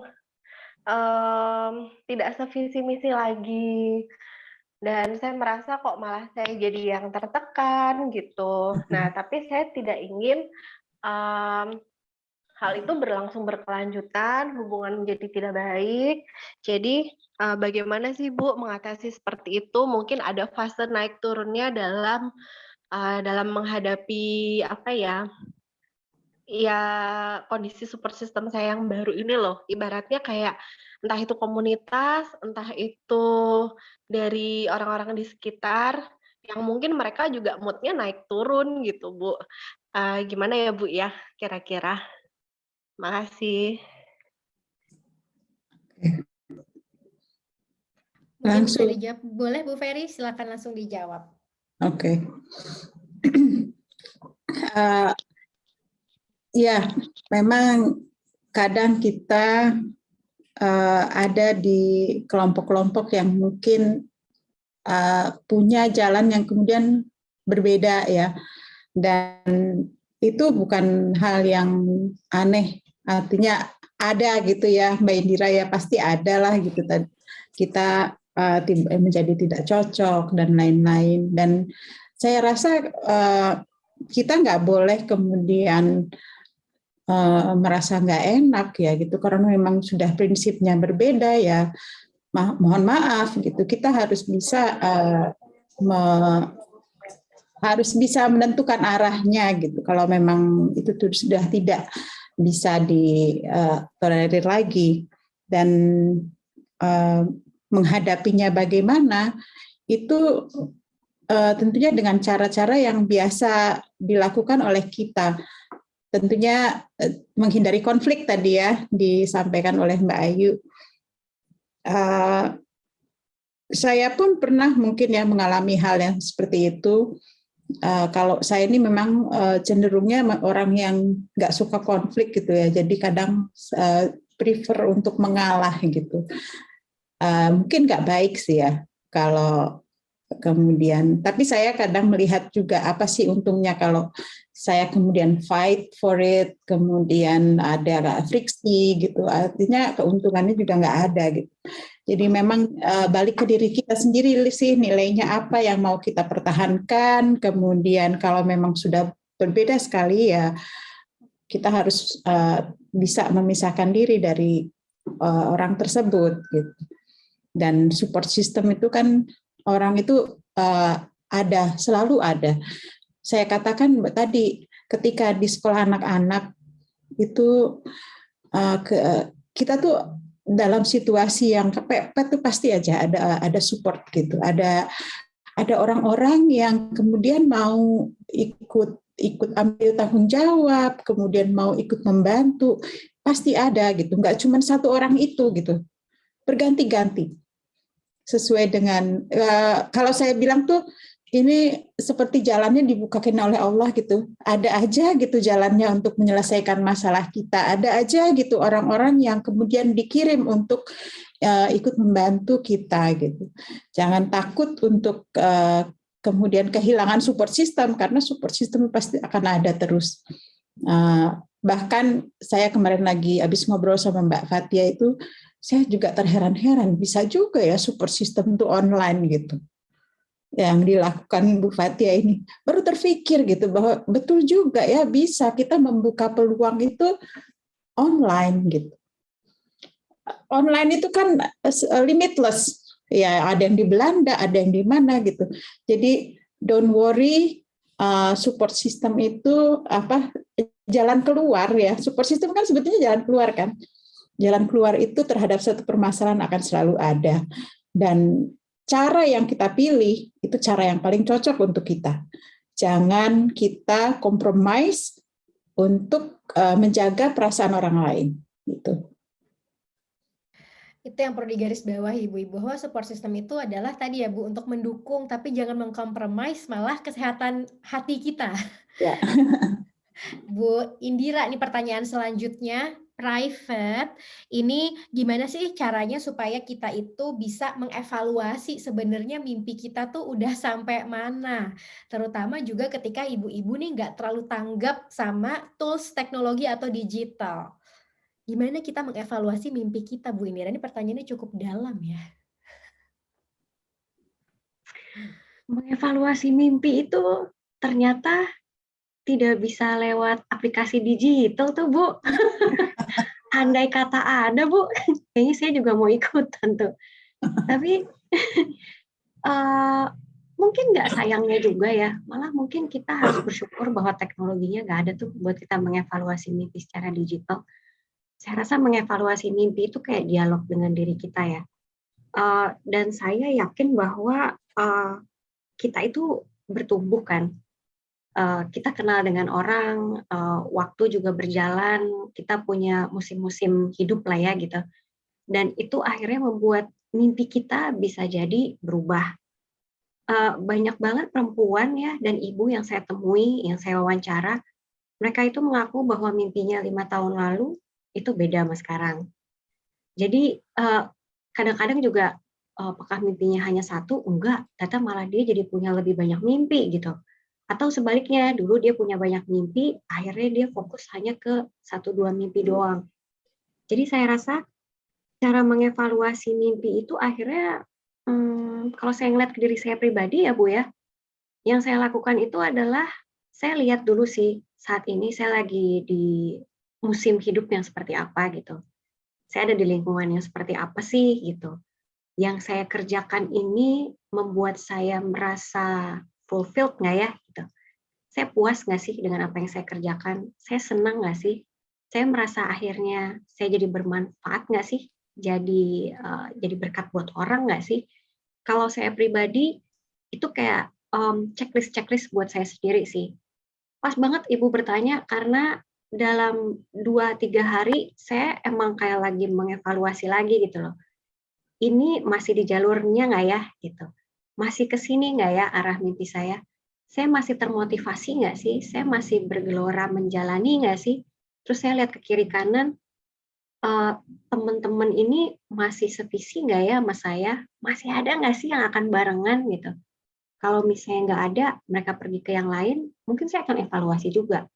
Saya ke sana, apa saya stay di sini? Atau saya malah pilih arah lain? Saya rasa itu hal yang sangat menyenangkan loh Bu, mengevaluasi mimpi. Ngobrol lagi, mungkin caranya bisa dengan journaling gitu ya, sambil nulis, tiba-tiba keluar tuh semuanya, akhirnya malah jadi lebih tahu. Atau malah dengan diskusi seperti ini gitu ya, dengar cerita ibu-ibu yang lain, terbesitlah, oh ternyata rasa hati ini bergeraknya mau menolong ibu-ibu lain yang punya masalah A atau B atau C. Saya rasa yang bisa saya share seperti itu sih, Bu. Itu yang saya lakukan pribadi, dan itu yang saya lihat di banyak ibu dan perempuan lain yang cerita juga tuh soal mimpinya. Semoga membantu, semoga dapat lagi tuh mimpinya kira-kira berganti, berbuah, atau mau kolaborasi sama yang lain gitu. Itu malah PR-nya ya Bu Indira, bahwa di era digital, kalau tadi kita ngomongin otomasi, nggak semua proses bisa kita langsung secara instan, tapi kayak hal-hal kayak tadi malah itu perlu kita nyediain waktu untuk jalannya tuh ke dalam diri sendiri lewat evaluasi, ngobrol Bu, ditanya maunya apa, mau tujuannya apa rasanya di dalam hati, itu pertanyaan-pertanyaan yang rasanya gampang buat ditanyain, tapi perlu waktu loh itu sebenarnya untuk menjawab secara jujur sama diri sendiri dan perlu latihan. Nanti di bulan Januari kita mau ada juga pas banget Mbak Indira kelas untuk menemukan diri lagi setelah menjadi ibu, itu salah satunya adalah perjalanan untuk mencari value diri kita tuh sekarang apa. Nah, Bu Ferry, ini aku kayaknya ada 2 pertanyaan lagi nih yang akan aku lontarkan, banyak banget yang chat private. Ini hampir kesebut namanya kan padahal chat private.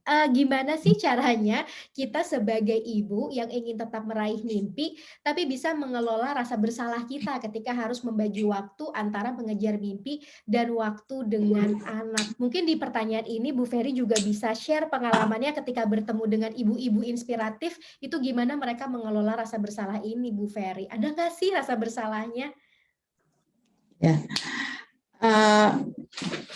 mungkin ada juga ya ibu-ibu ini yang melihatnya dari rasa bersalah dulu, kemudian dia ambil tanggung jawab gitu dengan bisa berdampak untuk orang lain.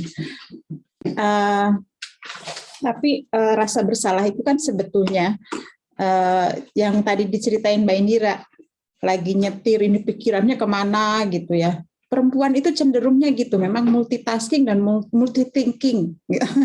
Jadi lagi baru nih rumah udah beres dah, duduk selesai, baru megang mau nulis, misalnya mau jadi penulis nih, cucian udah beres belum, nanti malam sedain apa ya, itu semua masuk. Jadi perempuan itu kebiasaan untuk bercabang-cabang pikirannya. Nah, saya rasa untuk menghilangkan rasa bersalah itu, enjoy the moment, enjoy saat itu. Saya ingat sekali anak saya tuh pernah waktu itu udah mulai ada HP ya. Anak saya itu ketika kita makan malam bareng-bareng semua pegang HP. Kenapa ini semua orang nggak bisa sih menikmatin saat ini gitu? Saat ini tuh kita lagi duduk bareng mau makan, tapi kita pilih untuk menyabangkan pikiran kita untuk hal-hal lain. Nah, ketika kita melakukan sesuatu, berhentilah kemudian mengevaluasi, berhentilah membanding-bandingkan tadi, yang itu kan yang menyebabkan kita merasa bersalah. Kemudian overthinking, itulah perempuan itu selalu begitu. Enjoy the moment ketika kita melihat bayi kita. Bahkan saya enjoy the moment itu pernah saya rasakan betul ketika anak saya yang keempat. Saya bilang, ini anak terakhir, saya nggak akan bisa merasakan lagi kenikmatan menyusui anak saya. Saya nggak akan bisa lagi nanti ngelihat tangannya yang gerak-gerak ketika menyusui gitu. Itu nggak ada lagi, ini terakhir gitu. Yaitu saya enjoy the moment. Ya mau ada anak kakaknya 2 laki-laki berantem, saya nikmatin yang ini gitu. Ya enjoy the moment. Jadi ibu-ibu jangan lupa untuk fokus kepada apa yang kita hadapi saat itu. Forget about kitchen, forget about setrikaan, forget about ini, enjoy the moment gitu. Rasakan apa yang ada di hadapan kita, dan insya Allah setelah kita melewati itu kita akan sangat bersyukur. Gitu. Terima kasih Bu Ferry, enjoy the moment karena saat ini ya datangnya sekali ya Bu Ferry. Detik kemudian rasanya bisa berbeda lagi dan itu yang mungkin bisa meredam rasa bersalah kita karena kita yakin kita sudah mengeluangkan dan menghabiskan waktu secara berkualitas karena kita sadar kita melewati itu. Ibu Ferry, Ibu Indira, terima kasih banyak atas ngobrol-ngobrolnya. Sekali lagi terima kasih atas inspirasinya Ibu Ferry dan Ibu Indira. Ini masih banyak banget pertanyaannya, tapi waktu sudah habis, jadi aku sangat sayang harus menyudahi semua ini. Ibu-ibu yang masih punya pertanyaan bisa kasih pertanyaan di Rumi, mungkin nanti kita bisa sampaikan ke Ibu Ferry atau ke Ibu Indira. Karena tadi Bu Ferry belum ikut foto, kita foto lagi ya. Kita foto lagi, ibu-ibu tapi jangan kemana-mana dulu, sambil siap-siap boleh nyalain kamera, kita foto sama-sama. Jangan kemana-mana karena setelah ini masih ada sesi dari O-Paper, presentasi bisnis, dan kemudian ada kuis juga dengan hadiah 250.000 untuk 5 pemenang, ibu-ibu yang bisa jawab pertanyaan. Jadi ini menarik banget. Yuk, boleh yuk dibuka videonya, nih udah ada Ibu Joan juga, sudah bergabung sama kita. Hai Ibu Joan, kita foto dulu ya. Boleh dinyalain kamera atau udah ada yang berlinang air mata bengep makanya nggak mau nyalain kamera juga nggak apa-apa karena tadi ada yang bilang udah nangis karena terharu sama penjelasannya Bu Ferry dan Bu Indira. Oke, kalau begitu kita foto, yang fotoin udah siap, aku hitung ya. 1, 2, 3, lagi boleh ditahan dulu karena ada 5 pages. Sudah? Boleh dikasih jempolnya yang ngefoto? Sudah ya? Oke, kalau begitu. Terima kasih Ibu Ferry, Ibu Indira, Ibu Ferry dan Ibu Indira. Kalau ingin meninggalkan Zoom lebih cepat juga tidak apa-apa. Setelah ini kita masih ada sesi presentasi bisnis. Semoga kita bisa ngobrol-ngobrol lagi ya Bu Indira, Ibu Ferry. Sehat-sehat selalu. Terima kasih semuanya. Terima kasih Mbak Indira. Senang bisa ketemu. Saya juga terima kasih banyak Bu Ferry, cerita-ceritanya tuh nabung lagi saya jadinya. Terima kasih banyak. Terima kasih Bu Fatia. Assalamualaikum. Waalaikumsalam. Oke, ibu-ibu langsung aja kita lanjut ke acara setelahnya adalah presentasi bisnis dari O-Paper. O-Paper ini merupakan salah satu sponsor di Festival Mimpi Ibu yang hari ini juga kasih modal bisnis ke ibu-ibu pemenang kompetisi. Aku mau langsung kasih saja kesempatan untuk Ibu Joan menjelaskan tentang O-Paper. Oke, aku harus share screen dulu ya. Cari tombolnya agak susah. Sebentar. Oke. Apa udah bisa, Kak Fatia? Udah? Sudah Benar terlihat. kan ya screen-nya ya? Oke deh kalau begitu. Terima kasih semuanya udah stay sampai saat-saat terakhir, dan juga buat Ibu Punya Mimpi yang udah host acara ini. Kata-kata dari Ibu Indira sama Ibu juga ngena banget sama aku gitu. Sampai stay nontonin sampai hari saat-saat terakhir. Mungkin perkenalan sedikit. Aku founder OPaper, dan mungkin kenapa OPaper itu ada dan kenapa kita ikut acara ini. Pas aku kuliah S2 di Amerika, aku sempat punya online bakery, terus kerja di investment banking, dan kerja di beberapa startup yang produknya itu dipakai sama Uber, BCG, dan Bloomberg. Lalu setelah aku dapat semua makna itu dari luar, aku ngerasa aku pengen give back ke bantu UMKM di Indonesia, khususnya untuk kaum perempuan gitu. Dan sekarang juga setelah riset di marketnya, di Indonesia itu banyak ibu-ibu yang mau stay di rumah, tetap bisa ngejalanin hidup mereka, tapi juga pengen sukses bisnis gitu. Nah, untuk sedikit kayak yang Kak Indira tadi udah bilang gitu ya, gimana sih caranya kita otomatisin hidup kita supaya lebih gampang. Nah, OPaper itu akan membantu otomatisin bisnis digital ibu-ibu supaya ibu-ibu lebih banyak waktu untuk mungkin nyusuin anak atau belanja. Jadi aku lanjut aja ke slide selanjutnya. Ini keluhan yang kita benar-benar dengar dari ibu-ibu dan user-user OPaper. Mungkin WhatsApp message-nya itu udah ratusan gitu ya, bisa lomba-lombaan siapa nih ibu yang paling banyak WhatsApp message-nya atau Instagram DM yang nggak dibales-bales, orang nanya pesanannya kapan dikirim atau harganya berapa, dan juga terlalu banyak aplikasi yang dipakai. Yang paling penting adalah di masa digital ini gimana kita nggak gitu data driven ya. Contohnya kita nggak tahu siapa sih ibu yang paling sering beli sama kita dan dia barang favoritnya apa. Dan dalam bikin bisnis itu sangatlah penting customer service dan kenalin customer-customer kita dan apa yang mereka suka. Dan untuk yang paling penting juga yang kita sering dengar keluhannya, gimana sih cara promosiin toko-toko kita.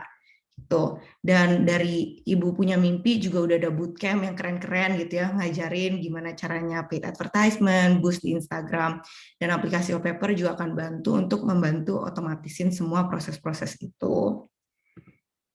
Nah, yang kita dapatkan setelah OPaper, di aplikasi itu kamu bisa bikin katalog online cantik, yang kamu bisa bagiin di WhatsApp atau di Instagram. Kamu juga bisa cek dan pesan kurir otomatis, jadi nggak perlu pakai bermacam-macam aplikasi. Dan kadang kalau lagi urusin anak atau gimana, suka lupa ya nyatet data, terus lupa siapa yang belum bayar. Akhirnya barangnya udah dikirim, tapi uangnya belum masuk. Nah, kita itu bantu juga terima pembayaran supaya yang suka lupa-lupa itu nggak lupa-lupa lagi dan kantongnya nggak bolong. Dan terakhir adalah kita dapat juga informasi tentang pembeli supaya kita kenalin nih misalnya Kak Fatia yang sering beli dan dia sukanya tuh puding coklat, jadi aku inget kalau ntar di ulang tahun aku kirimnya puding coklat gitu. Nah itu kan customer service yang kita pengen banget ya kasih ke customer-customer kita supaya mereka balik lagi, karena cari customer itu susah sekali di zaman sekarang. Ini beberapa testimoni dari toko-toko yang udah pakai, gimana kita itu karena masih startup dan juga kita dapat funding dari luar, kita bisa kasih aplikasi itu gratis, nggak dipotong komisi sama sekali. Dan kita yang bikin adalah anak-anak Indonesia yang ingin membantu benar-benar UMKM di Indonesia dan memajukan penjualan dan gimana pun caranya mengurangi expenses dari bisnis itu. Lalu semuanya itu akan mengotomatiskan supaya lebih banyak waktu yang kita bisa spend untuk keluarga atau juga memikirkan bagaimana cara mengembangkan bisnis kita. Ini mungkin sedikit demo tentang OPaper. Setelah registrasi download aplikasi di Google Play atau di iOS, ntar akan dapat linknya, dan linknya itu bisa dibagikan di sosial media, di Linktree, atau di WhatsApp juga sebagai auto reply. Jadi pembeli-pembeli itu bisa klik linknya dan mereka membeli lewat situ. Seperti ini contohnya. pembeli bisa lihat katalog, pilih produk, dan juga ada kode promosi. Apalagi sekarang kan lagi zamannya liburan, orang tuh mau nanya ada promosi apa, ada gratis ongkir nggak.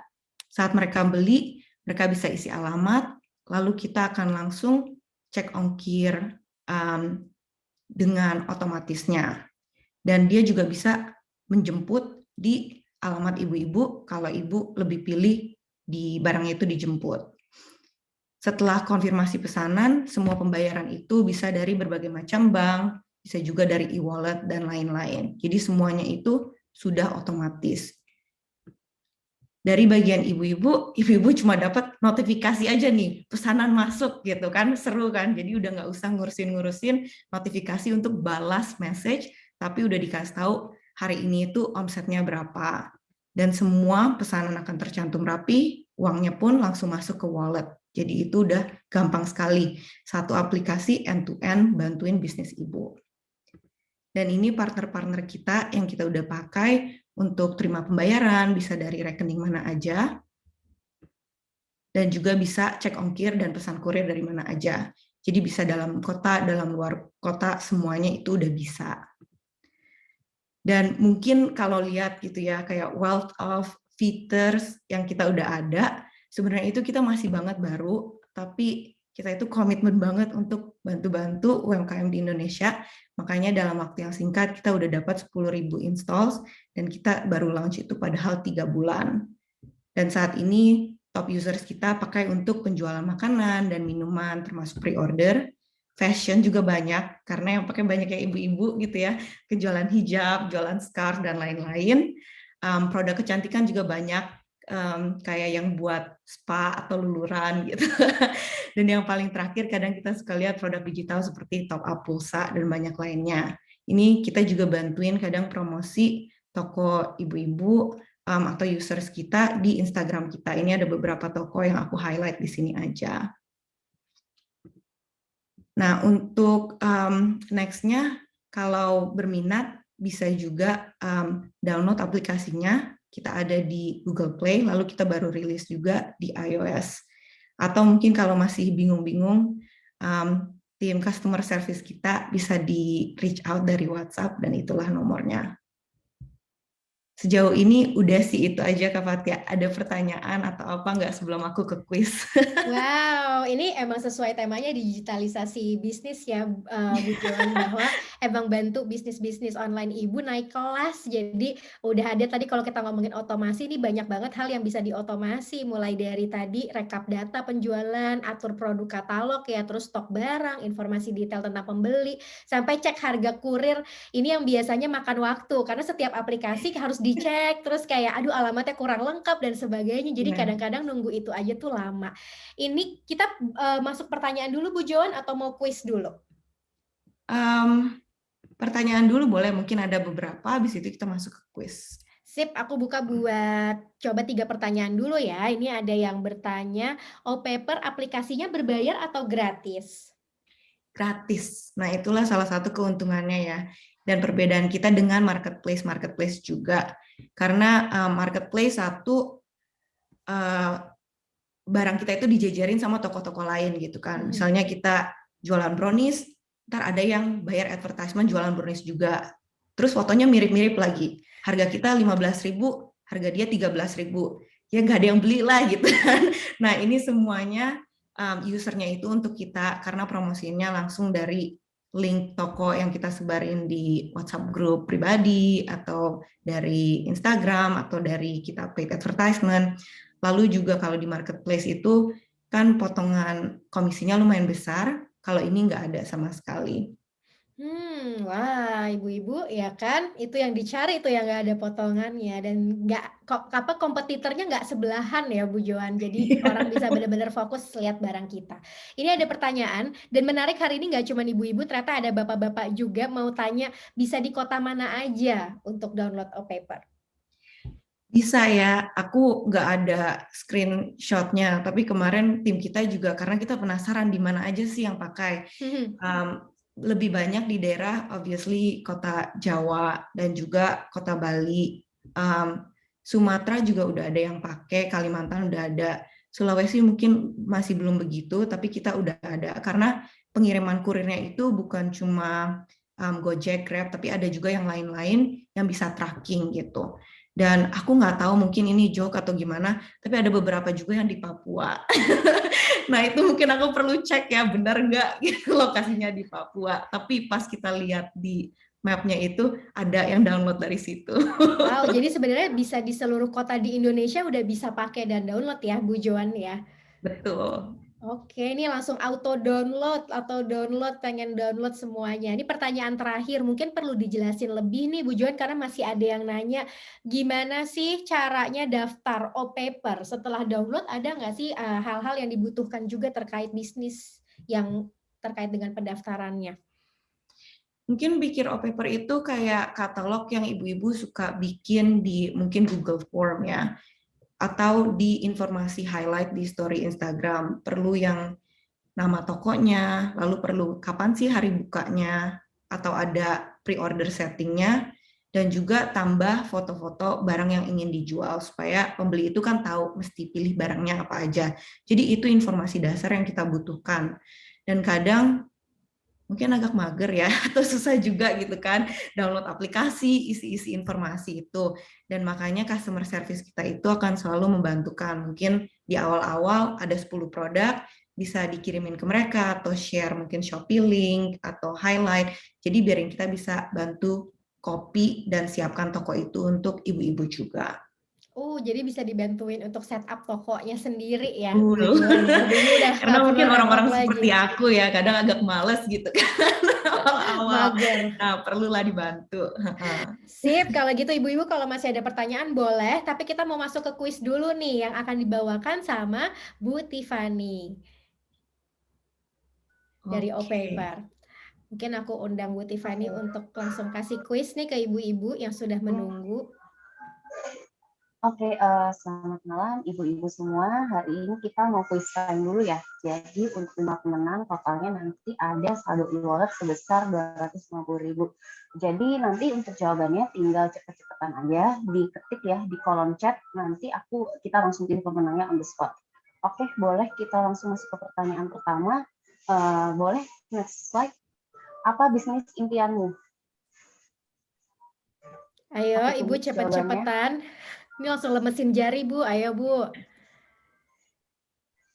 Ada bisnis makanan, terus apa lagi nih?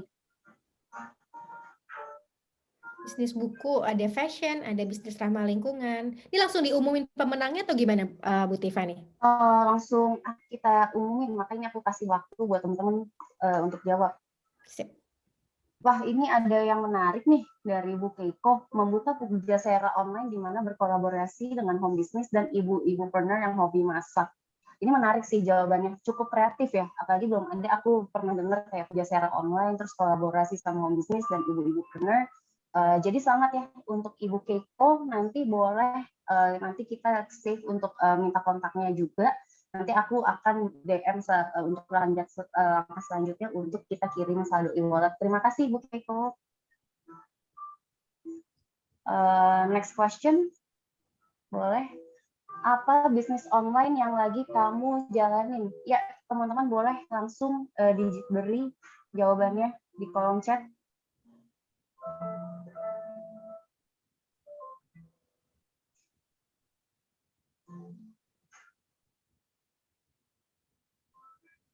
Ada saldo 50.000 loh, lumayan teman-teman untuk 5 pemenang. Yang paling menarik kalau aku lihat dari sini dari Ibu Hani Saharani, kerajinan dari limbah kayu. Ini cukup kreatif ya, apalagi sekarang lagi banyak banget bisnis-bisnis go green. Ibu Hani Saharani, terima kasih. Nanti kita akan bantu untuk pengiriman hadiahnya. Untuk next question-nya boleh dibantu sebutkan fitur OPaper yang paling bisa membantu bisnis kamu.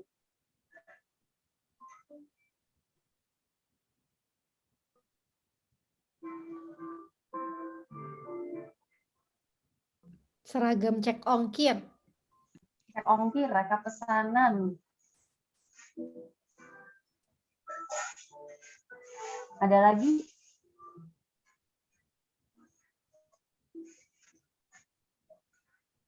cek ongkir, media sosial, rekap data penjualan. Boleh nih untuk katalog ya, dari Ibu Bida Rahma untuk katalog. Nanti kita akan DM untuk informasinya. Next question. Di mana kamu bisa download aplikasi OPaper? Wah, ini bapak-bapak ini semangat amat. Pak Rio Kristando, walaupun laki-laki sendiri tapi semangat banget jawabnya. Play Store, App Store, paling cepat ya, dan paling lengkap. Oke, selamat ya Pak Rio Kristando, nanti saya akan hubungi untuk next-nya.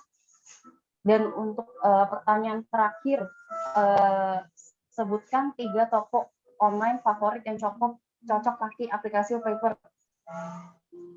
Boleh disebut?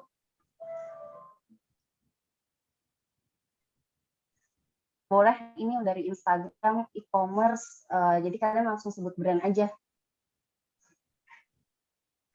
Toko online-nya apa? 3 toko ya guys.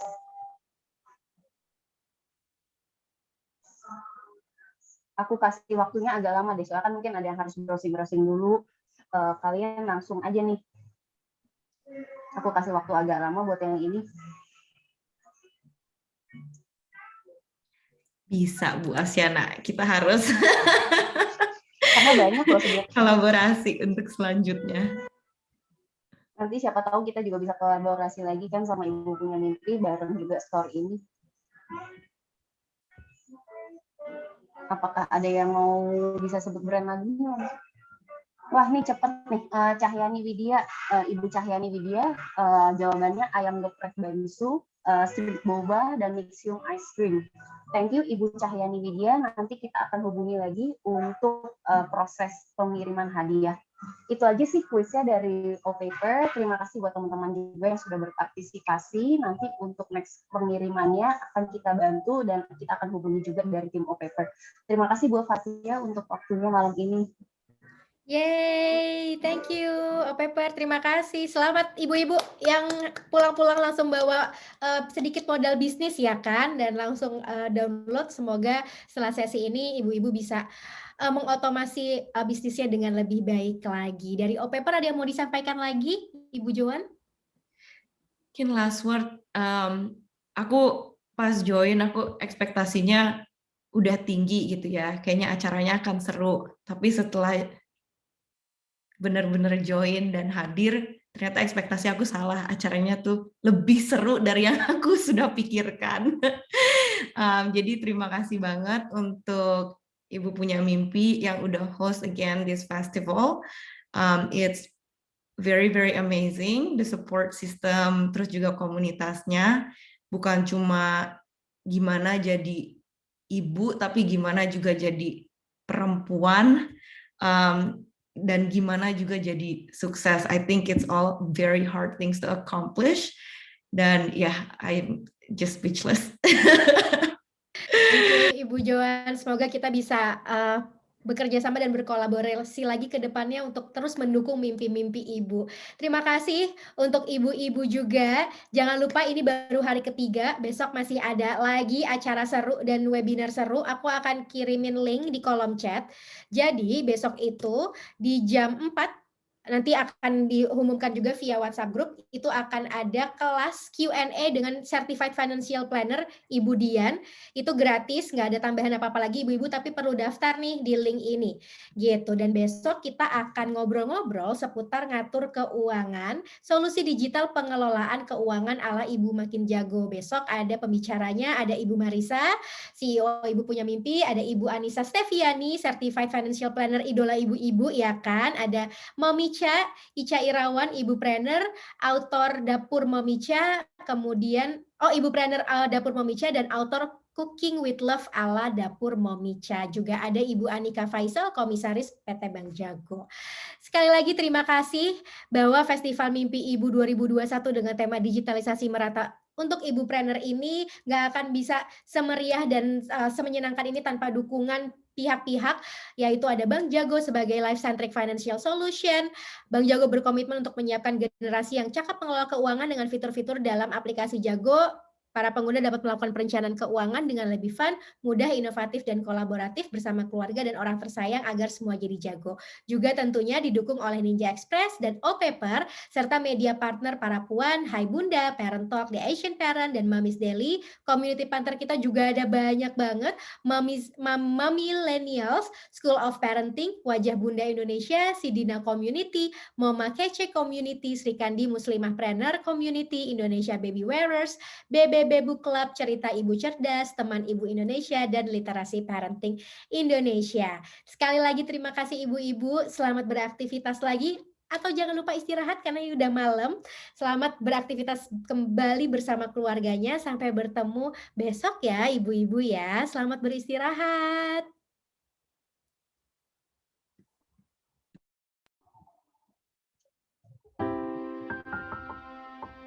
1, 2, 3. Tetap meraih mimpi, apapun itu yang mau dilakuin. Everyone deserve to be happy.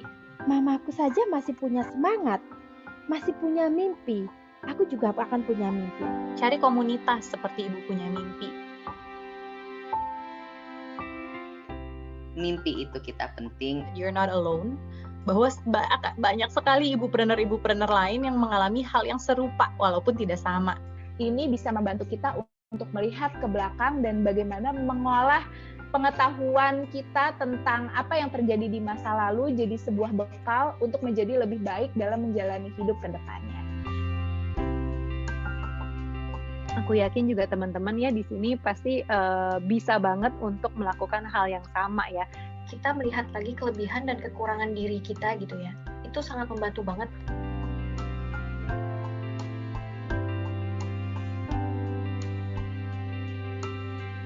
Pokoknya tetap semangat, terutama di masa pandemik ini.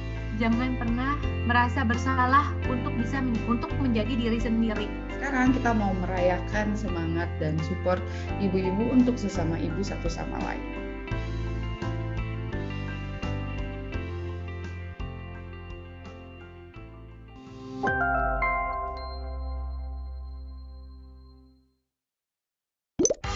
Guys, udah nyobain Jago belum?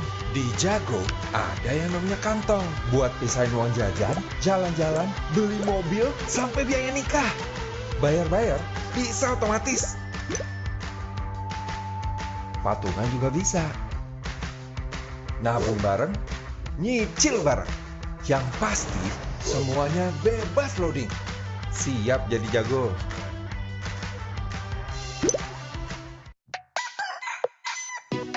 Jago mempersembahkan Vitamin Games.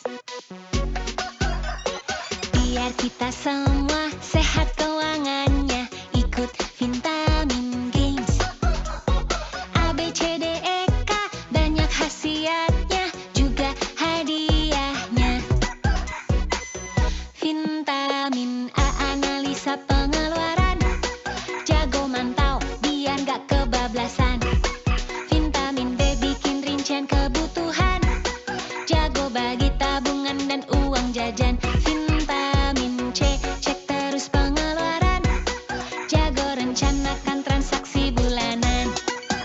Hey, tua gapat semua mau sehat, urusan jasmani sampai ke memani. Jangan ragu lagi, Vitamin Games di sini easy peasy, cuma dari aplikasi. Yuk ayo buruan, taklukin tantangan. Hadiah jutaan, kumpulin tiket undian. Mau lebih cuan? Sikat semua bonusan. Hey, Vitamin D, disiplin investasi. Jago nabung rutin biar gak lupa lagi. Vitamin E, ekspor cuan tambahan. Jago misahin uang hasil dagangan. Vitamin K, kolaboratif soal uang. Jago ngajak bayar dan nabung barengan. Tunggu apa lagi? Mari sini, join Vitamin Games.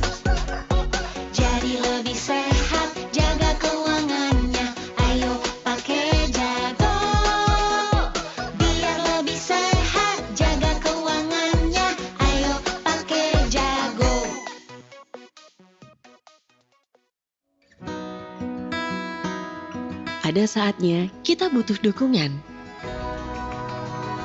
Jangan jalani ini sendiri. Karena di sini kita tumbuh bersama. Ma, ayo main. Beserta mimpi perempuan Indonesia lainnya. Para Puan,